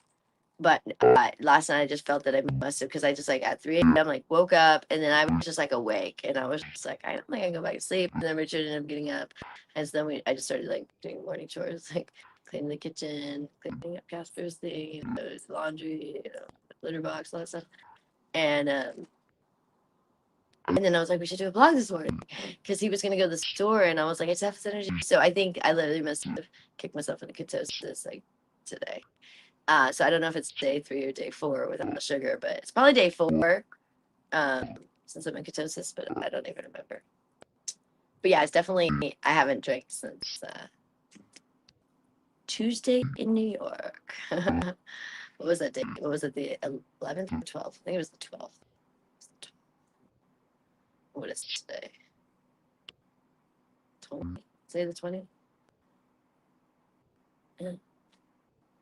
Yeah, the last day I drank was the 12th. If that was Tuesday, Tuesday was the 12th. I think it was 12th was the day. I can't remember. I should know that. Day I blew. It was 12th. It's crazy. I'm telling you, all these ships are starting to blur together. I think this is trip number 8. Like I write it down. And trip number 9 total will be like going to and from Vegas to New York and New York to Vegas. But I'm actually really looking forward to it. I mean, it's a little bit, like I said, challenge with the health. That kind of sucks. Like, just get back on track. But I do fear that if it was too far out, then I'd probably end up faltering some way on the sugar here. Like, it's just like, I don't know. It's just like, I don't know. I feel not as strong as I used to be, but I don't know if I feel that I need to be. Does that make sense? Like, I think I was a little bit insane before. So it's kind of like, I think I'm just not like taking it so seriously, like, oh my God. Which, if you're trying to be fit, you got to make sure you take it very seriously. Right now I am, but I worried that if I, like let's say if I was never going back to New York, I would hope that I would stay with my commitment to my health, but I'm not even sure I would. So it's like, I think I'm just kind of in this phase of my life that I'm like, I always say, when in Rome, when I'm in New York, but it's more like, I'm 40. This is kind of my last hurrah. I guess my midlife crisis here. My midlife crisis. Going to New York and getting drunk. That's my midlife crisis. And then, like I said, like at 45, I can't even imagine if I was still going to New York. I mean, so it's like there's a limit here. But I don't see me going really past another year or 2. It just probably wouldn't even make sense anymore because Vegas will eventually start to pick up. And Vegas wasn't horrible the entire pandemic. It's had ups and downs. But this year it's just been bad. But also we live so far now. It was a lot more convenient when we lived near the strip always. Now we're like 30 minutes away. So I always have to tell someone like 45 minutes. How do people like they want someone like 15 minutes. So, and in New York, people just expect things to take longer. But here, they think everything's going to be 5 minutes, which is not able or way the heck out here. And then also half the time we're sleeping when we normally would have been awake. We're just like, it's snooze. So I do miss a lot of business in Vegas for those reasons. But, and then also, like when I come back from New York and when I wasn't feeling good, I miss business. But going to New York makes it so I don't have to worry as much about mistakes. So we might be able to make it work staying in Vegas and never going to New York, but it would be a lot more of a challenge and I would have to never miss a call. It'd be like, I have to like make sure we got every single call that came in that was, like one that came through. Not saying every person that texts me. I'm just saying like the ones that, because sometimes people will agree, but then time doesn't line up or I'm not available or whatever. So I'd have to make sure I got it. And that's what we used to do. That's how you kind of had to survive in Vegas. I mean, near the strip is much easier, but out here, it's very difficult. So when I go to New York, it makes it easier because I just have to work really hard for 2 weeks, and then I basically can kind of like do nothing for 3 weeks. I mean, I work a little, but I'm like chill. So really, my vacation is more here than in New York. And even though like I'm drinking there, but that's like I'm drinking and working, and here I'm like relaxing and getting healthy. So it's like, this is more vacation. That's more stressful, but that has a fun essence to it too, because here it can sometimes get a little bit boring in the sense of when I'm not working, it's kind of like, I mean, I have so many like chores I can do, but sometimes you don't want to take on too many chores because I don't know when a call is going to come in. It's not like people, paint the house or something, which we have done some, we need to do more, but it's like those things are very time consuming. And then if I get a call, it's hard if I'm in the middle of like painting. So often the big things, I'll do the little things, but the big things kind of keep being put aside because the less I work, the even more I'm like on call. So like, wait, if that one call comes, I need to get it. Because as funds get lower when we're here in Vegas, when there's not a lot coming in, you don't want to miss the one opportunity. Oh, that might get too loud. That's the AC unit. But so when I'm in New York, there's a little bit more freedom because there's a lot more business. So it's kind of like, even if I miss something there or something. I'm back. I'm going to start cooking. Okay, the AC unit just turned on. I know, I turned it on. It's hot here. Okay, but should I sit inside? Is it getting too loud? On the side. Is it too loud? Or is this, or can they still hear me? Or do we have a microphone? We could. Maybe a microphone now? Oh, yeah. Yeah. I mean, do you want to stay outside? It's pretty nice. Okay. Yeah. It's not hot yet. That's rare. So I'm enjoying this. But yeah, so it kind of actually is giving me a little bit more freedom, if anything, going to New York in a weird way, because like when I only was working in Vegas, I was like so like had to try to get every single appointment that was available and never miss an appointment or trying to be able to pay the bills. Whereas in New York, I literally miss appointments and like I try not to when I'm there. That's why I stay up a lot. But if I did, it's not in. Whereas here, it can really be like, you'll be like, oh no, like now I can't pay this bill because I should have sent that client and it was available. Couldn't get there in time. It is it does actually take away. Let's pair this to the phone. It does take away a lot of stress by going in, and even knowing I'm already Hold on, guys. stressful.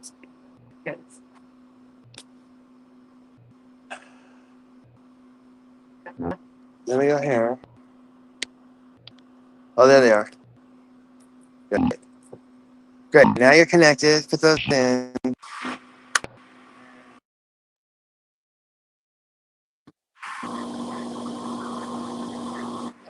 Hello, hello. Have you guys seen my beautiful beats?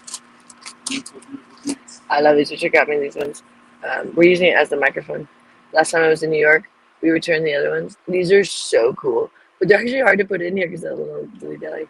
But they're so nice. I love them. But they keep connecting to the other devices. That's not the ear pods called. That's our devices. But anyway, so yeah, it actually is giving me a lot of freedom by getting to go to New York. And I say getting to go because it is. I mean, I'm going to Manhattan. Who doesn't want to go to Manhattan? I mean, it's like it is. It's not a thing of oh my God, this is the worst thing in the world. For a second, I thought that like because we're talking about like a year ago or whatever. Because like I just thought like our life was going a different route. But then when I thought about did I really want it to go that route, I'm like probably not. You know, I mean, then I would just be like all I would be doing was blogging every day, and that's it for the rest of my life, and sitting in this house and blogging every day. Like as much as I like blogging, like that's I am only 40. Like I'm not. This is a retirement community. You're not supposed to be here till you're like 65 or something. 55 of the years. But at 40, you still have a little bit more life in you that you probably shouldn't be living in a retirement community. Does that make sense? So I was fine with it because I don't really care. I'm a homebody. But when I now see, oh yeah, I can see like, look, I would have missed out on just all of this opportunity of even growth and learning in my life. I would have been kind of like stagnant here, and probably still been very immature, yelling at everybody, which I did in New York too, but I am learning each time. And I actually really learned a lot last time through yelling at everybody, and I felt really bad. And I know I did these like emotional videos, but they were honest. I mean, I really was like, why am I being mean, especially to younger women than me? Women in their 20s and 30s, they don't need me being mean and hateful. So I need to be encouraging to other women. So I really do feel that even if I drink, that I'm not going to go there again. Like I feel that I've literally been changing my mentality. And I know drinking can bring out your worst, but I also feel like it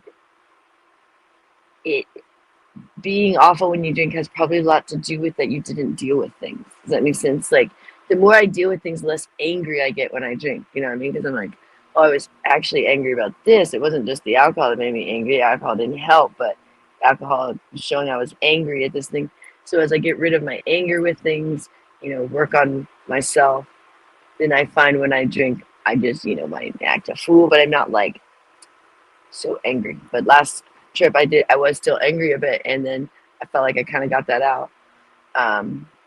Even Rich was like, I don't see you as angry now when you drink. Like it's you did get mad at everybody like twice on the blogs, but beyond that you were actually kind of like funny a little bit, like ridiculous, but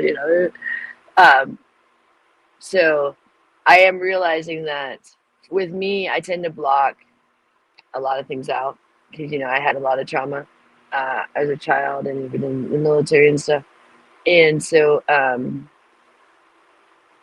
I think the alcohol sometimes makes me actually bring those things up and deal with it. So I am like, I'm not saying I would recommend anyone to do that, but I am seeing for me that there is a growth period with this. Like, why am I drinking? There's some sort of growth is why, because I don't just keep doing things that don't make sense.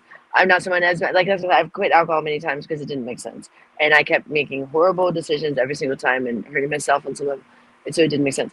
But right now it seems to be making sense where like I feel like when I go, like if I do drink, like it's bringing me out of like my shell of like whatever has been like kind of making me so angry whether I was drinking or not, you know? Because it wasn't like I was not angry. Like I was nice when I was sober. I was angry always, but it came out even more when I drank. So I am really learning a lot about myself, but I ultimately don't want to keep drinking. You know, I mean, that's not my goal to be like, oh, let me keep learning for the rest of my life and keep drinking. No, that's not the goal either. But I do see that like probably this trip I probably will drink, but then I kind of feel like that might be the last one that I drink. Like I just kind of feel like it's kind of over. It's kind of like, you know, it was just this, I don't know. Like I said, this like little phase I went through, but I just don't really see me wanting to continue to do that for much longer because I really do care about my health. Like it's a very important thing for me. And every time I drink, I literally know it's unhealthy. So it's really hard sometimes to even take the drink because you're just like, I know this is bad for me. So I don't really like to put things that I know that are bad for me in my body. And so that is a conflict when I'm there. I'm like, why am I putting this toxic stuff in my body, this poison?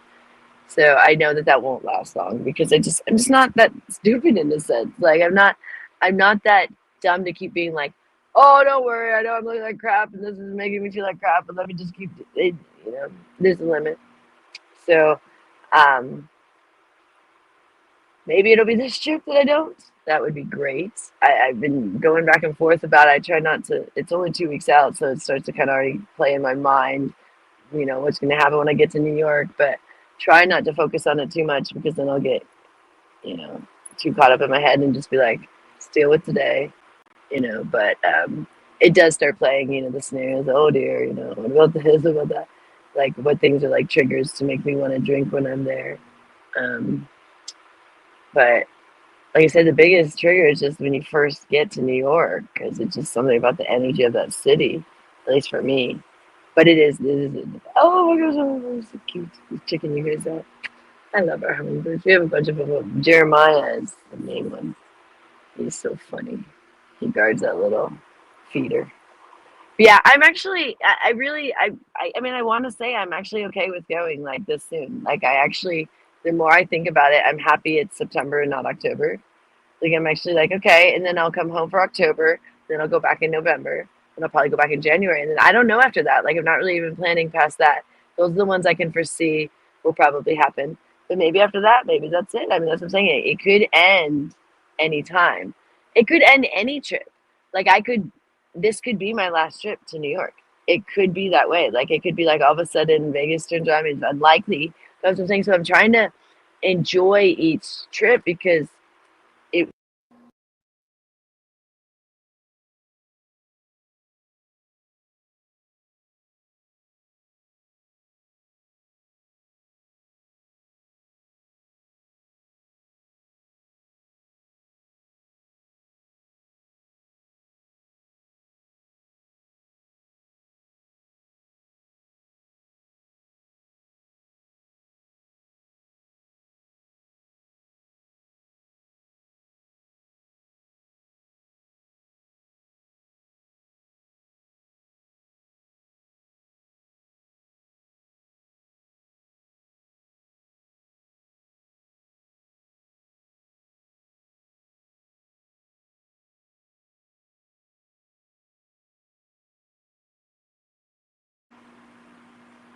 now all the phones have leopard.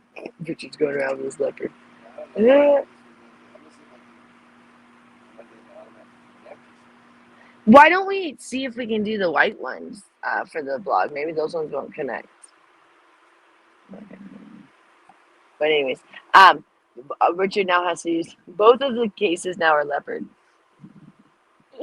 You know, Richard was almost gonna get a leopard guitar, and I said, "You can't do that. You're gonna a leopard Fender." You know, for you, I was like, "Kid, do you know how much people give me shit if you get a leopard guitar? They'd be like, Joy made you get a leopard guitar." So no, you're not getting leopard. It would have been cool, but that'd be ridiculous. Because everyone would know that I was the one that wanted the leopard guitar. So, anyways, both the phones, well, the other phone he has was my old one, which had a leopard case. And now the new one I took to New York, I had to get a leopard case, right? So they both have leopard now. So Richard's going around with leopard case. Very, very manly. Mm.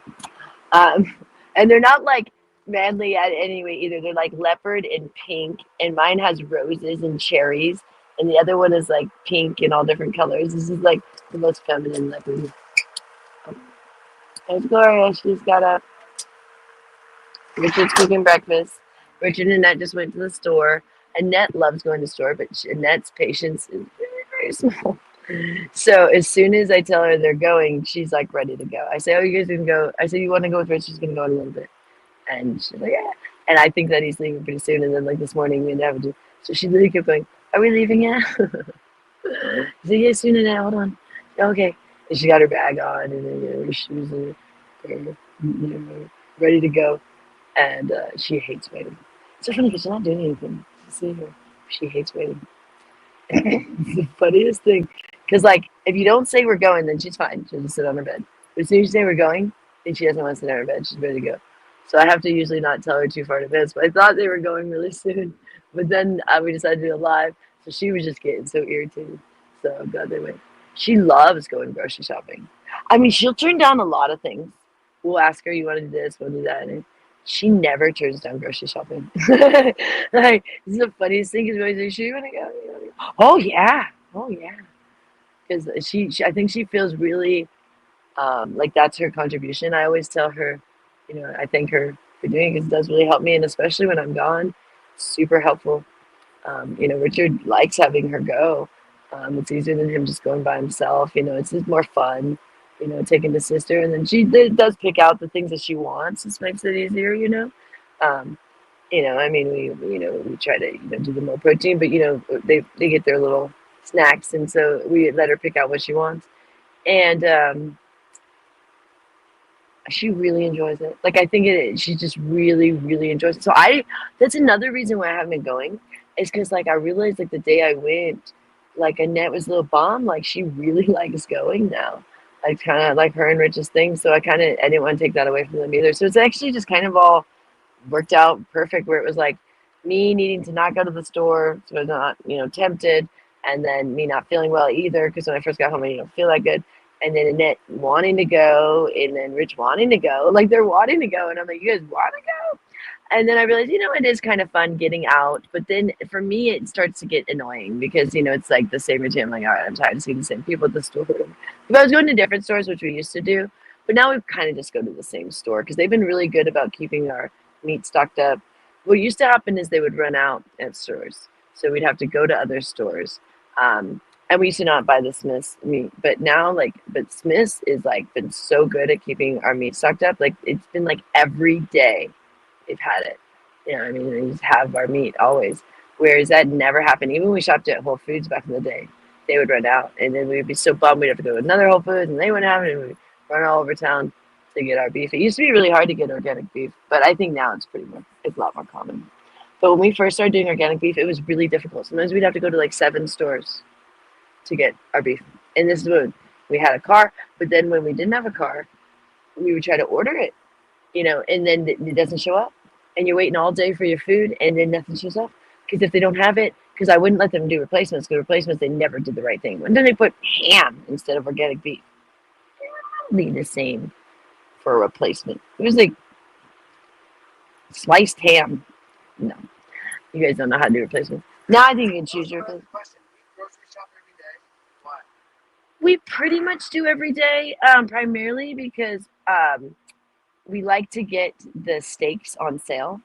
And those, well, important thing, we buy so much meat that you don't want to, I mean, how much you want to buy in one day? We buy like 6 pounds. But the other reason is the steak at Smith's, if you get there early, they always have it on sale. Otherwise, you can't afford that steak. So you can get a really good deal. They're in the reduced bin, from the day before. But you have to be the first there, first come, first serve. So we get there early, and then that's how they've been doing the steaks. But when we don't get there early, or you don't get there every day, then they go, you know, and then you don't, and then you got to pay full price for steaks. Forget about that. They're getting crazy. So they like doing that, and then also just Annette likes going every day, so it's kind of like a little chore. But yeah, it just kind of feels like we always kind of need something. I know it's we, you know, it's crazy. We go every day, but uh, we only eat from home, you know, except for once in a while Gloria and Annette get their Taco Bell or something. But everything is made at home, so it's we shop more than most people because most people probably either eat out or eat at work or you know on some level, you know, are you know eating other than at their home. You go to a restaurant or whatever, go to a bar, whatever, go to fast food, whatever it is. Um, we only so everything that we consume is from the grocery store. I mean, even down to I won't even buy a water usually anywhere but a grocery store. I'm like, oh, it's so much more expensive. Like, I hate to even buy it at the gas station. Oh, dang it. Way more expensive or something like that, you know? I feel like I need to put you guys in the shade. I feel like it's getting hot, but I don't want to make you guys mess up. Um, but yeah, you find when you go to the grocery store, everything is so much more affordable than anywhere else, like in a convenience store or something. So you'll be like, I don't even want to buy water anywhere else. So we buy our, you know, spring water, and then you know we just take it. Like when we leave, we put waters in the car. So we never buy water when we're out and things like that. So, like we really don't ever spend money on refreshments or food other than the grocery store for me and Richard. A little bit for Gloria and Annette, but primarily just the grocery store for them too. Unless they're doing, like I said, Taco Bell, or if they're sometimes we get them coffee. They've been doing sometimes coffee in the morning after all that. But actually, it all worked out because they were doing so much caffeine that it was causing Annette to go berserk. And now in small doses, she does okay. She does keep her up, but we let her do it once in a while because it kind of gives her a little something to look forward to. But if it was every day, she can't even sleep. She stays up like all night from like one cup of coffee. So, anyways, yeah, I don't know. We do go grocery shopping a lot, but it is just kind of like I said, we like to. We got this thing when we started living in the cave is just like going every day and just getting what you needed for the day. You know, like getting your supplies for the day, and then like not like you know filling up the cart, but with like we get a bunch of water and you know sodas and stuff. So it looks like we fill up our cart, but usually a lot of it's just water and soda.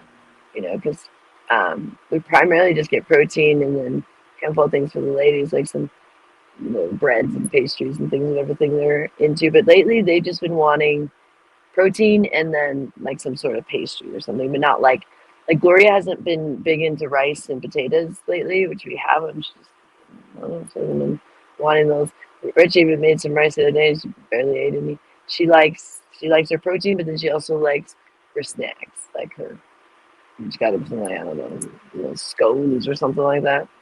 Um, So that seems to be working, and you know, it's a little bit of sugar, but it's way less than they were doing. She's not doing her pancakes every morning, you know, we're just making steaks or eggs and sausage, whatever. Gloria wants steak for Annette, and Gloria often doesn't want steaks. She sometimes wants eggs and sausage. But they're getting much healthier, both Gloria and Annette. But we do worry about Gloria because she's getting older. She's 82. Um, but everyone seems to be doing really good about the house. I mean, it's a little bit of a bummer that I'm leaving in 2 weeks because things just kind of just start to get kind of back to normal. But they've been doing a really good job when I've been gone of kind of like keeping the house pretty clean. In the past, I'd come home and it'd be like, "Whoa, my goodness!" But the last trip, I was actually pleasantly surprised. I mean, it wasn't clean as I wanted it, but it wasn't nearly as bad as I had expected. So I immediately when I get home, I have to immediately vacuum Casper's area. I just like because I can just tell he's just sitting there. He's like angry. Mostly he's sitting there. And Richard doesn't do his litter box properly. He's like pooping there. Still he's all like sitting there all mad. So as soon as I get home, I really do that.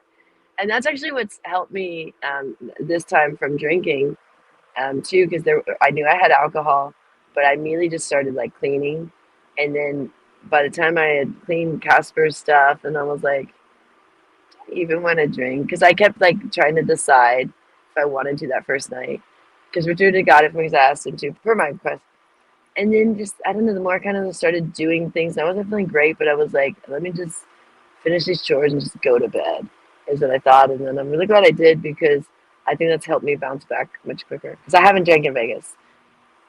Last time I drank was in New York. So I'm really feeling committed to at least having that plan and doing the same thing next time. If I do drink in New York, nip it in the butt in New York, and before my last day too. I don't like almost missed my flight. And drunk karaoke before my flight, nothing like that. And so probably even nip it in the butt the day before I leave. You know what I mean? Like that be the last day if I'm drinking. Like you gotta get serious before you go back to Vegas. You almost miss your flight and stuff. So I think that's something that I'm gonna stick with. Definitely not in Vegas. I don't know which minute I'm gonna stop in New York if I'm drinking, but definitely this rule of not in Vegas has made me very happy. And I felt proud of it, because I mean, like Richard got me like my favorite drinks, you know what I mean? And I had to have him return two things, which you can't even always return alcohol, but they let him. Um, he said because those ones look like other stuff, so it was like hard cider that someone could be confused, and the other one looked like sparkling water, but it was spiked. It was like spiked sparkling water. So I guess those things would be like, oh, I didn't know it was alcohol. So they did let him return it, which was good because it was like $50 worth of stuff too. I mean, alcohol's not cheap, and I was like, I remember like looking at it and being like, I could drink that right now, but tomorrow, the next day, I need to get sober, and I'm gonna feel crappier. And now we're like $50, because I thought maybe we could return it. I didn't know if we'd be able to.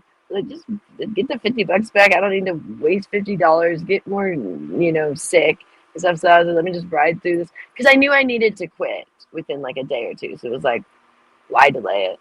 Like, just quit in New York, and don't bring that home to Vegas. And that's why I'm able to go back so quick. Because if I had drank in Vegas, I don't think I'd be planning a trip to New York already. I'd be like, oh no, I'd probably still be feeling crappy on some level. Because I never do as well in Vegas too. I don't know why, the alcohol. I think because it's so dry here, and I get really dehydrated. I get really, really sick when I drink in Vegas. It's always been that way. But New York, I get sick too, but not nearly as bad. But yeah, it's not good. But it's one of those things. People want to be like, "Oh, your job is making you do." It's not really my job. It's that I'm an alcoholic. That when I'm by myself, I really struggle to stay sober. So it's more just showing that how much it's important for my husband to be around. That's why everyone's like, "Oh, Richard, get a job." If Richard had a job, I'd probably be an alcoholic all day by myself if I didn't have a job. You know what I mean, if I was one of the stay-at-home wives, I'd be like drinking all day. I just know I would, because it's just, I don't know, and I wouldn't have as much like incentive to maybe look good because I wouldn't care, stay at home housewife. So I just don't want that for me. And you go, oh, well, you're drinking in New York, but yeah, but still only like 2 weeks versus like try to be sober. If he was gone always, I don't know, like I'm not that strong, because I don't have it like on my own. I'll just be like, screw it, who cares? You know what I mean? Like I'll just be like, it's fine. And if my husband was never around, I just whatever. But when he's here all the time, like we challenge each other to be like the best versions of ourselves, and and we do get on each other when we're doing things that don't seem right, and and he was the first one to get on me really about way back in the day to get sober, and I did, and he has been okay with me going through this little journey when I go to New York. But deep down, I know he prefers me being sober, because it is scary for me, because I have had so many past bad experiences with alcohol. And I know Rich is being very brave with me going to New York and being like, you can drink. And not that, he ultimately can control me, but, if he was infuriated with my drinking, I would think about it, and that's what happened at first. I remember I didn't tell him, and then he was a little shocked that first time that I drank in New York, because I hadn't done that before. And, but now he's like, I get it. New York's hard. You gotta do what you gotta do. But he was really, really proud of me to like stop drinking when I got back to Vegas, which is what I said I was gonna do. But that's easier said before you start drinking. So to actually stick with it once you started drinking, like he was like, wow, I'm really proud of you for like doing that. So yeah, I just really didn't want to drink in Vegas. I just want, if I drink, it has to be New York only, and hopefully, eventually not in New York either. You know, like nowhere. But right now, I definitely having it be just New York is better. And then we'll deal with that phase of phasing out the New York drinking, which, like I said, I feel like this trip could be. I mean, this trip could be my last trip, even. That's what I'm saying. So you just never know. So, but I definitely am seeing that if I do go several more trips, I'm not going to want to go through the same, rhetoric every single time. You know what I mean? So I can just see. I just kind of I do learn from my mistakes. Sometimes not the quickest, but I do eventually. I mean, I don't continually keep doing a stupid thing over and over and over for ever. Might be a certain amount of time, but I have adjusted things in my life. Some people kind of just like don't ever change, like that's just the way I am. I have actually tried to change a lot of things to better myself. Like get better with my eating disorder. And I still falter with these things, but it's the thing of I could just say forget it and not even try, you know what I mean? And that's not what I do. I try and I try and I try, and I succeed for a long time often, and then sometimes I, fall off the wagon in some sense. But I still feel proud of myself for every time I succeed, because I am like, I mean, my family are all alcoholics. I mean, it's like it's very hard for me to not drink. That's just like out of my nature of like with my family, it's like we just drank. So like it was, I remember when I first stopped drinking early on, it was very difficult for me. This is back in like, well, when I got my DI when I was 22, that was difficult too, because I just started drinking and then stop, and everyone else is drinking around you. That was difficult. But then you get in AA, and that was hard. But what was harder was when me and Richard first got back from Panama, because I just gotten in such a routine of just drinking every day. It just becoming, you go out to eat, you drink, you go just like, and then that's when we kind of stopped going out very much, because it was very hard for me at first. Like I couldn't go to bars, I couldn't go to clubs, I couldn't go to restaurants. I was so tempted by the alcohol. Where now I can do those things, but like I say, in New York, people want me to drink and they're basically paying me to drink, and I can choose not to. But then they usually will see you for less time. I don't know if you know that people, when they're drinking, they kind of want people drinking with them. So if you say I don't drink, they're like, okay, well you're a fuddy duddy. It just kind of kills the vibe. So that happens in New York too, but even if that didn't happen, I would still struggle with it, because it's my vice, I guess we like to say. But I know it's one that's a deadly one, and it has never done anything like where it makes me healthier or look better. It's made me unhealthy and look worse. So I'm smart enough to not like do it all the time, but I still get frustrated that and I feel like it's gonna end soon, because like the more I talk through it, I'm just like, why am I drinking? I mean, it is poison, you guys. It's a cleaning solvent, and I harp at people on it, and then I go consume it in New York. So I am struggling with the frustration of my own thought process right now, because when you choose sobriety, like you have to choose it. You can be forced, but you're never going to be like content. You're always going to be wanting. So when you choose sobriety, like it has to be a choice. And that's what, like, I chose sobriety here, but I haven't chose it in New York. And that's why I'm kind of like frustrated with myself. It's like, why? Because I know how important it is. I know how good I feel here. I know how much better every day I feel. But then why do I choose to then go drink in New York? And so it's this thing it's a little bit of a, I don't know, it's something I'm trying to work through with my own self of like, why am I choosing something that's detrimental to me? Like, and I mean, it's not horribly detrimental, like I said, in the sense of like the way I've kind of managed it, but still, it's still detrimental. You know what I mean? Whereas in any other sense, I don't try to do things that are detrimental. You know? Uh, is that a photo or a video?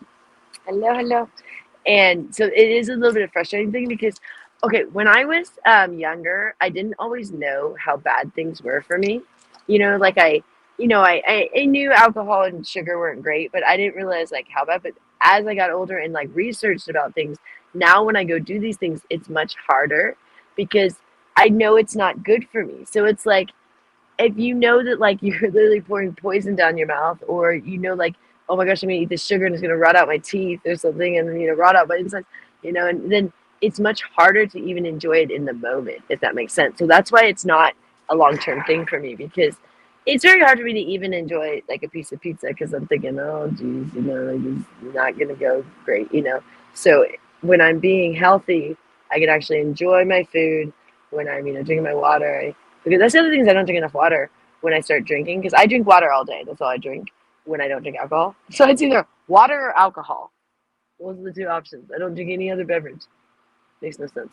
But when I drink alcohol, I forget to drink water. And then I'm like, not only am I taking the thing that I consume all day, which were made up of 80% water, but now I'm pouring poison instead of hydration.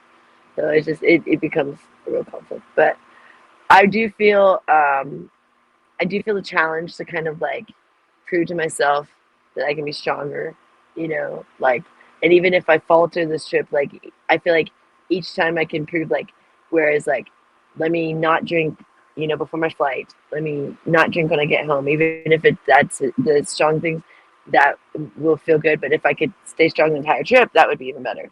But I think each little, like, step of, like, an accomplishment for me, it feels good, because it's easy to be sober when you're never around something, or you're at home and you never travel, or you never, what I mean? But when you're put in challenges where you have to try to stay sober in the midst of like the hardest environment to stay sober, it feels a lot better when you succeed. Whereas like here, it's like, it's easy. I know it's Vegas. Most people drink in Vegas, but for me, it's always been much easier in Vegas, except for like I said in the very beginning. But I've been sober more than I drank in Vegas, so it's kind of sometimes like, oh my gosh, that's a huge bird. Hello there, that's a bird of prey. There you are, beautiful. Um, wow, he's beautiful. He's a big one. I don't know what kind. I'm not good with bird names, but he's a big one. He's the one that gets the little mice. Um, anyways, what was I saying?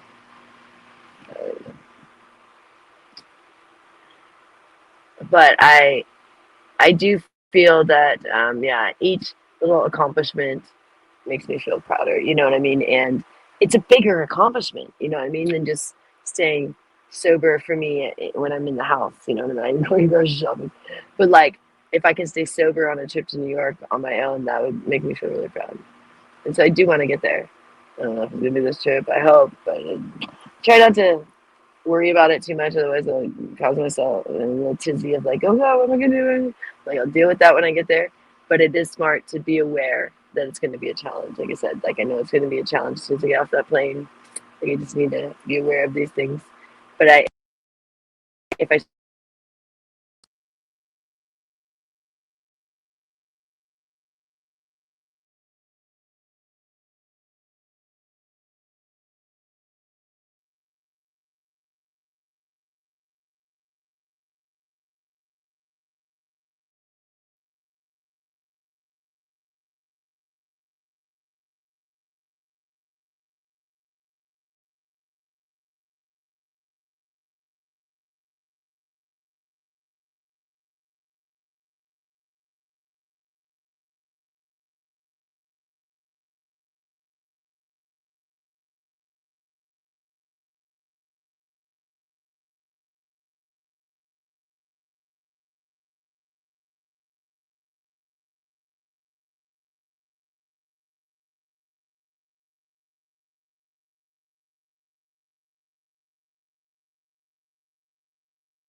all right.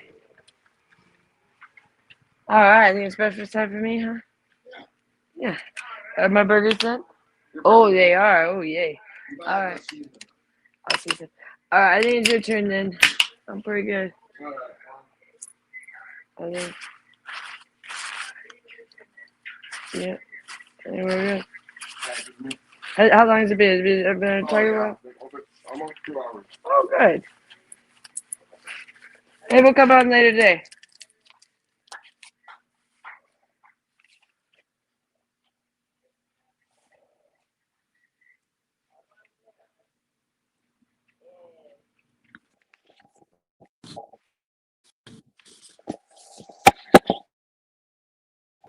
Ah.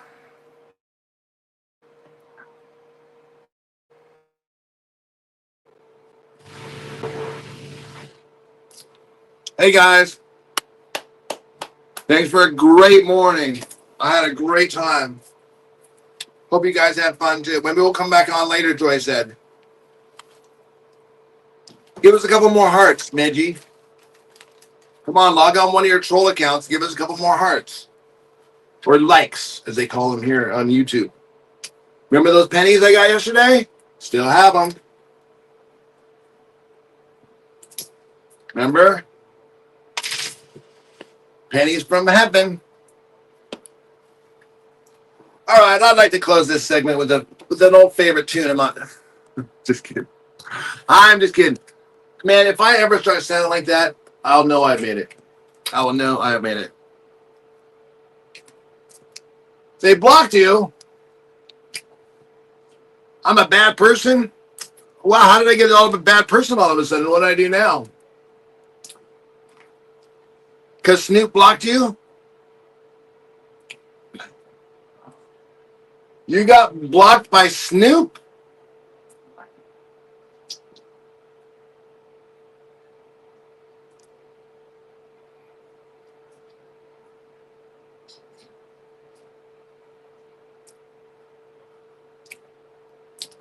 Oh, man, Snoop blocked you. That's too bad. Sorry about that.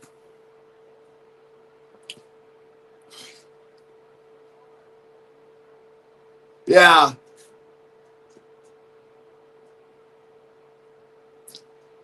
They sounds like Snoop blocked you.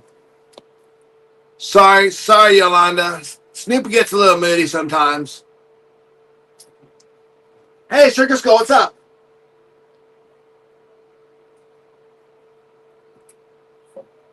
I know Snoop would never block her, but Yolanda's all worked up about it.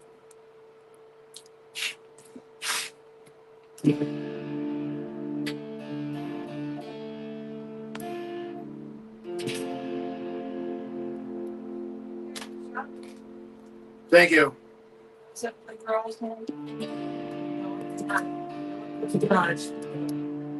Hey.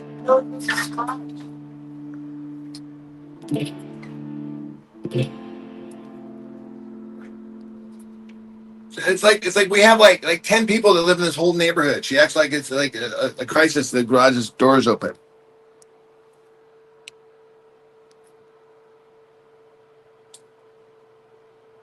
I'm a sister. I'm a sister. I come in here. Yolanda's yelling at Snoop, saying I got blocked by Snoop, and then she's saying I'm a bad person.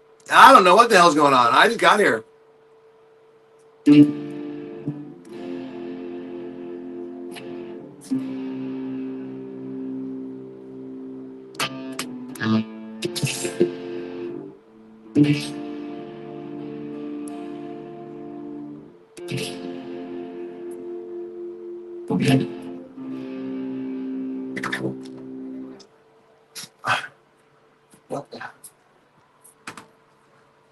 Sorry. Oh, good to crash. It was such an emergency. They had to close the garage. Yeah. Because you never know. Like there's a band of like 80-year-old villains that are running around town.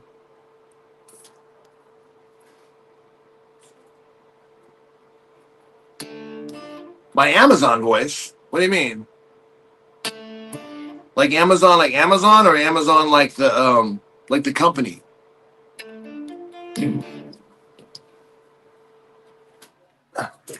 Okay, we'll close it with one song. Since you guys asked.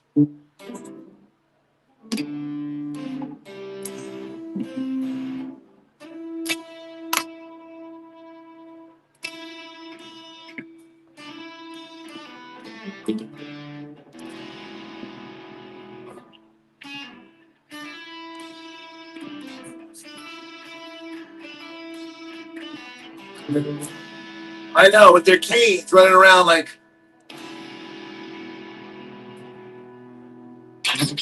Did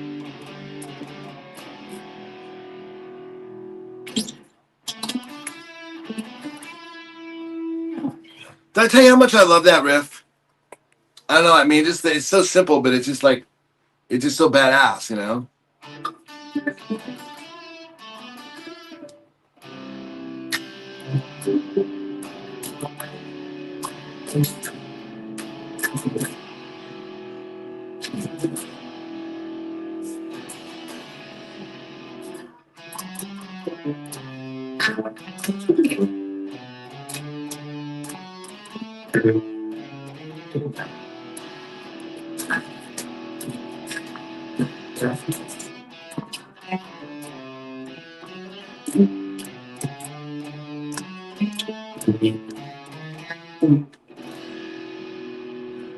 It's just badass. What more can you say?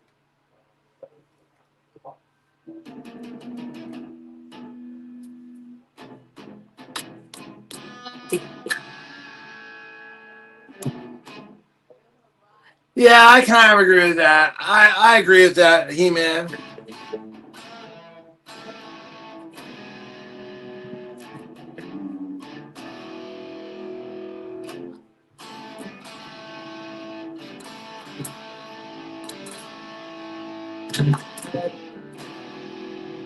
We also didn't have a guitar when we got here.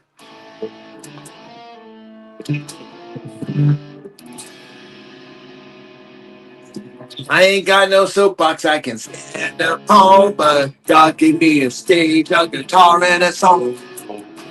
Daddy always said, don't you get involved in politics, religions, other people's faults. I'll paint the picture, let me set the scene. When I have children, they will know what it means, and they will pass all these things my family's given to me, like love and understanding, positivity. We could share this old world with a piano at a pace of guitar, grab a piece. All right, guys, listen, I'm having fun. It's a good time, but you know, no trigger action, no trigger action. I tried to work on the barbecue for a minute, but honestly, it's such a pain in the ass to get these old bolts off. I mean, to get up in there, and it was so hot out there. I have no idea how hot it was this summer here. So I gave it all about 15 minutes before I almost died of a heat stroke. Maybe it's kind of barbecuing is kind of a winter thing around here. You guys use yours all? I bet you did. I bet you use it all summer. You can use it all winter too.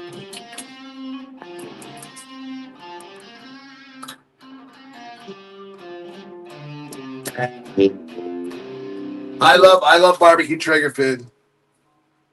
It's really some of the best. Sorry about my bad hair. I rolled out of bed, woke up, did some stuff around here, and then basically set up the stream for Joy, and then went and did the grocery shopping, and then cooked breakfast. Now I'm literally just sitting down, hanging out with you guys for 5 minutes before I get to eat my breakfast.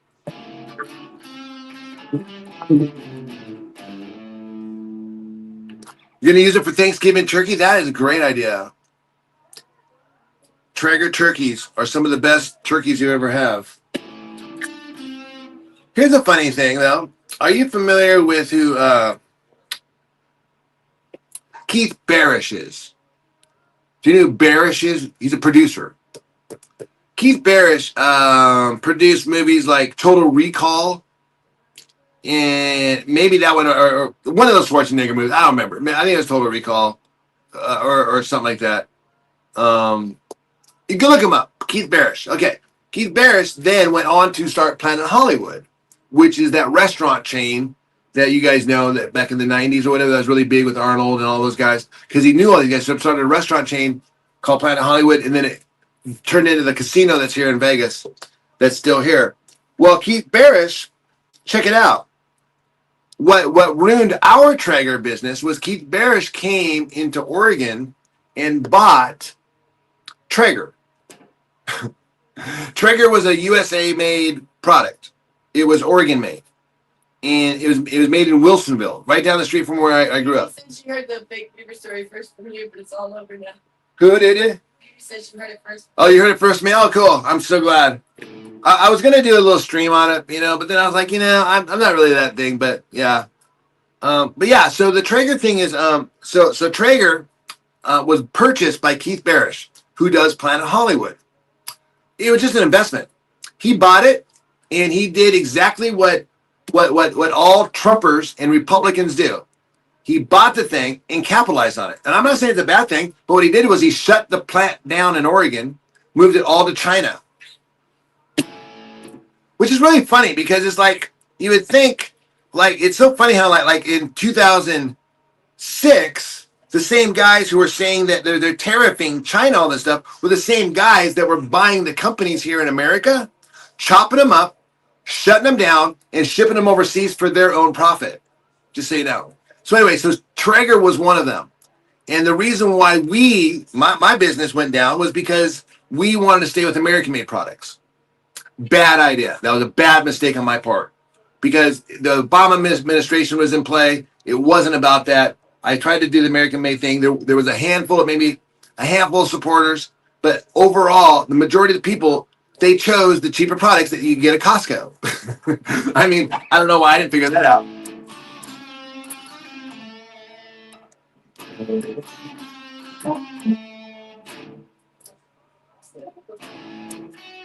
Yeah, life happens. But here's the thing, is that it's really too bad because, I mean, this whole thing about like tariffing and bringing products back to America, that's not really what the rich people want to do. I mean, that's a lie.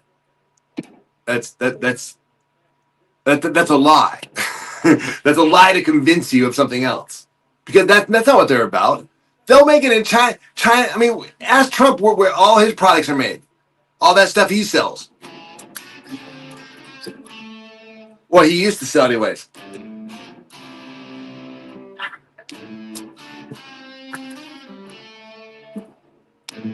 Okay, guys, let's see if we can do 6 more likes before we close out the day.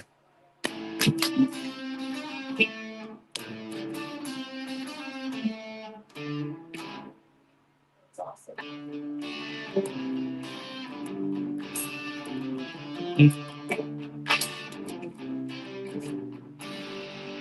Something like that. Keith Barris is an American businessman and film producer. He's known for creating the Gramco, an illustrated offshore fund.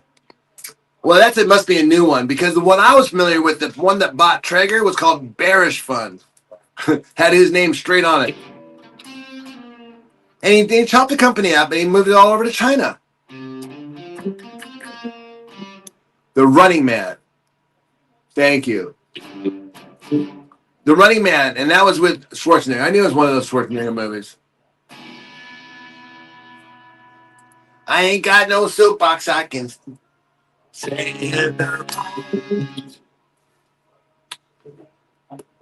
Anyways, isn't that weird though? So that's why when you get older, or when like young people are always like, what are you talking about? Things were better back then. Because things were better back then. Because as you get older, you realize, like, okay, Traeger was made in Wilsonville, and these things were solid steel, and they lasted for 100 years. Now they're made overseas and sold at Costco. Granted, they're like a tenth the price. I mean, they're super cheap, but they're not nearly the same quality, not even the same thing that they were, the same design. But the whole thing was, it was very, very, very, very different.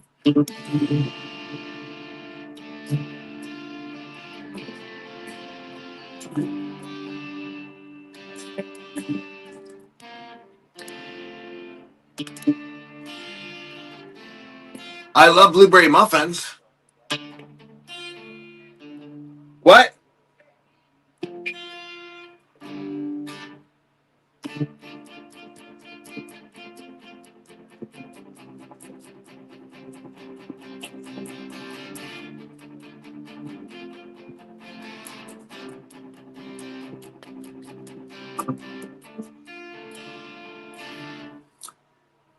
Purchase yours before they hit. Oh, so you're old school. So you've had yours for a good 10 years, 20, 15 years or more.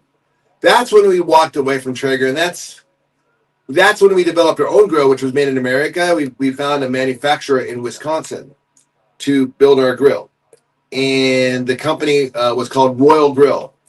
And we just didn't have the marketing or financing to really take on Traeger.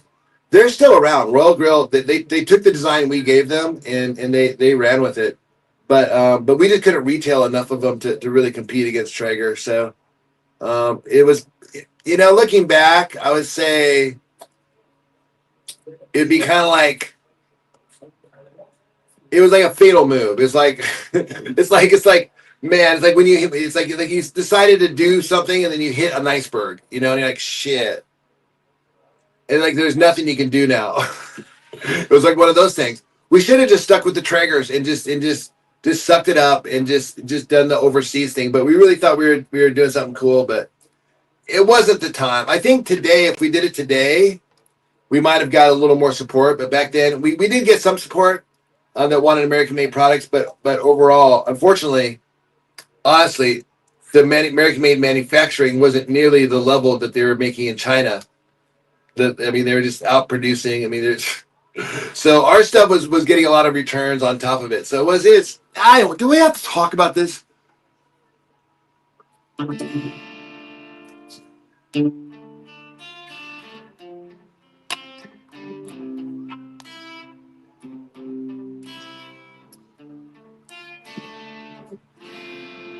Those giant muffins, man. I know I'd love a muffin from Costco. Dude, I'm on a carnivore diet, right? What you're basically doing is you're walking into an AA meeting with a beverage cart from first class Delta Airlines, and you're like, hey guys, look at all this cool shit. You're like, yeah, no shit. Anything you want, it's free.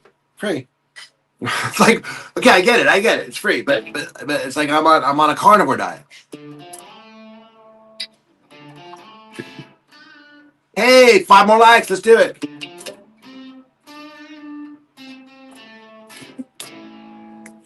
I said gooberry muffins.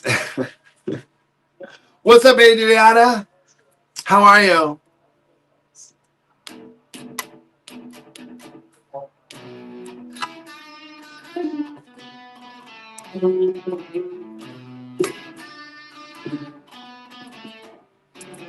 Hey, Freddie.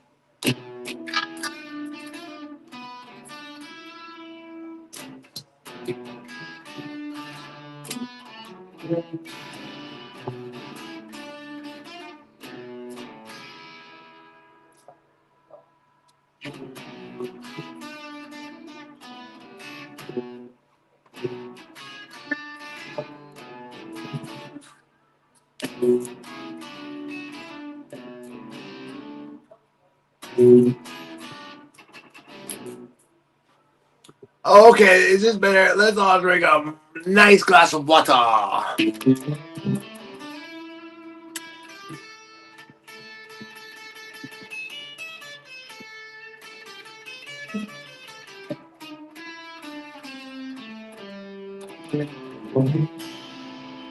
I just gotta practice my skills once in a while. Yo, Missy G. Yo, what's up, baby?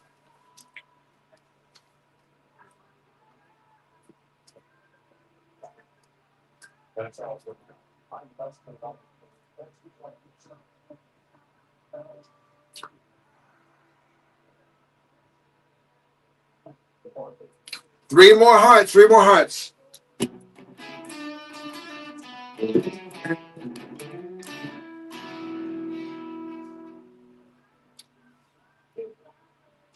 Now, I was trying to remember the song.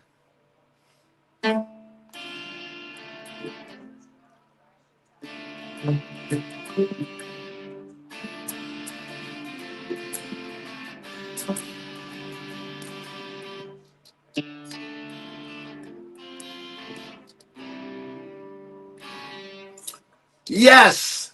Look at that. 1 year member. We need more. Good morning, Dutch. We need to get a couple more graphics for our members. I didn't know we'd be around this long, but apparently we are. Yeah, we got cute Casper ones.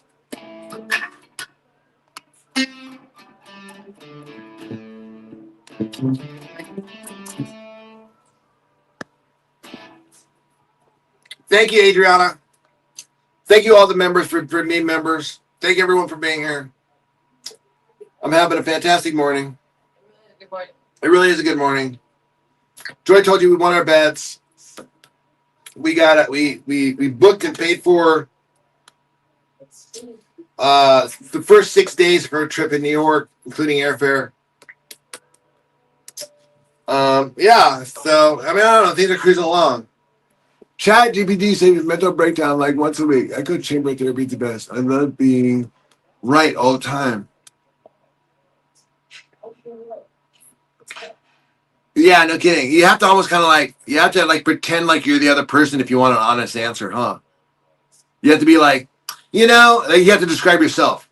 Like you have to be like, this person did this, and this. What do you think about that? And then they'll give you a more honest answer as opposed to if you describe it like, you know what I did? I told my friend this and they said that. Then it's going to be like, oh, well, shame on them. But if you describe it like a third person, it's going to give you a very, it's a cold, hard mirror to look at. Man, I need this thing. That's what this is for.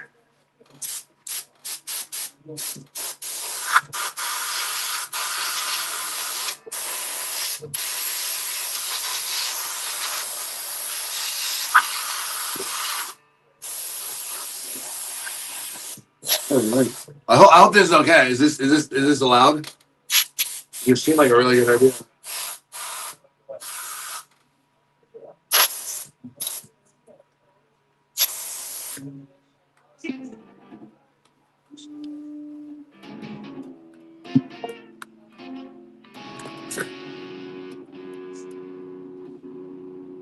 I have a little bit of a desk glitch there. A little bit of a desk glitch.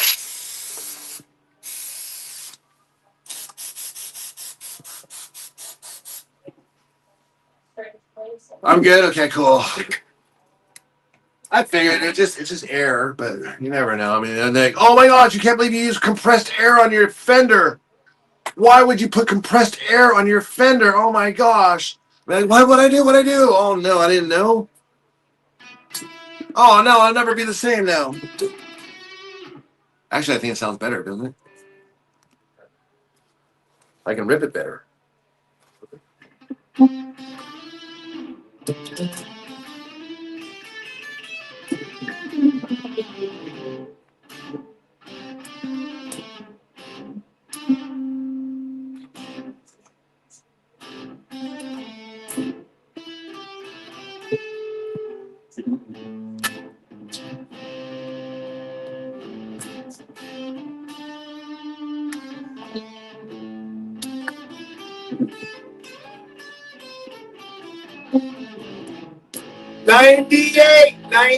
$98. Let's get 100. I'll be out of here.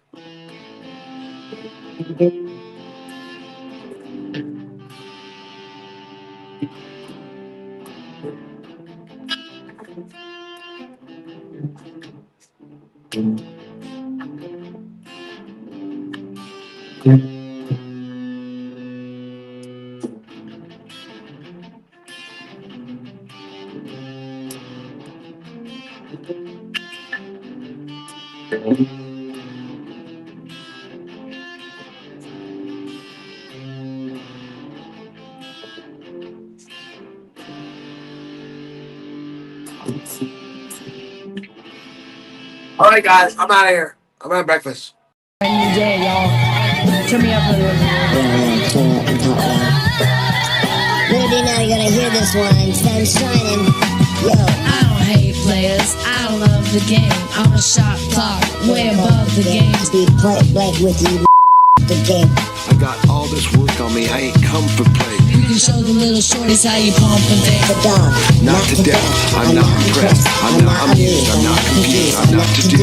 I'm a grown man business, I'm not in school. Put your hand down, youngin', this is not for you. On my jail, my beats with the Kanye, Your yo. name on the market, your name off the payroll. Style fresh, Like I'm still a Dayo, and it's been like that since the day-yo. On more time than a Rollie or Seiko. Step on deck, your neck, or do what I say so. Get up or get out, get down and lay low. standing in the shadows. Open Jedi, I am Black Jedi, that Jedi, black and purple. Let's move. Shout out to my man Cali Quali. We on top. Shout out, check it out. Check it out. Slim Jedi, Cast a big shadow. Cherokee red to shoot the long arrow. Got More skill, more aim, and more ammo. You can get it all from a big or small barrel like Hail Mary, full of grace, Jedi. Come and shoot up the place and make you pull up your face. The death. I pull out the ace from the jungles of the Empire State where there ain't no escape. 247. 718, and that's like every night, every day. From the place that I settle and sing to the states, I'm collecting my pay. Blast off and I'm back to the cave. Hold it down for my family straight. Represent in a family way. Football, not for amateur play. Being Ross is an amateur stage before the press and the cameras raised. Like a long time man of the way, you understanding me straight. Yeah, no doubt. Excellence. And that's what it is, you see.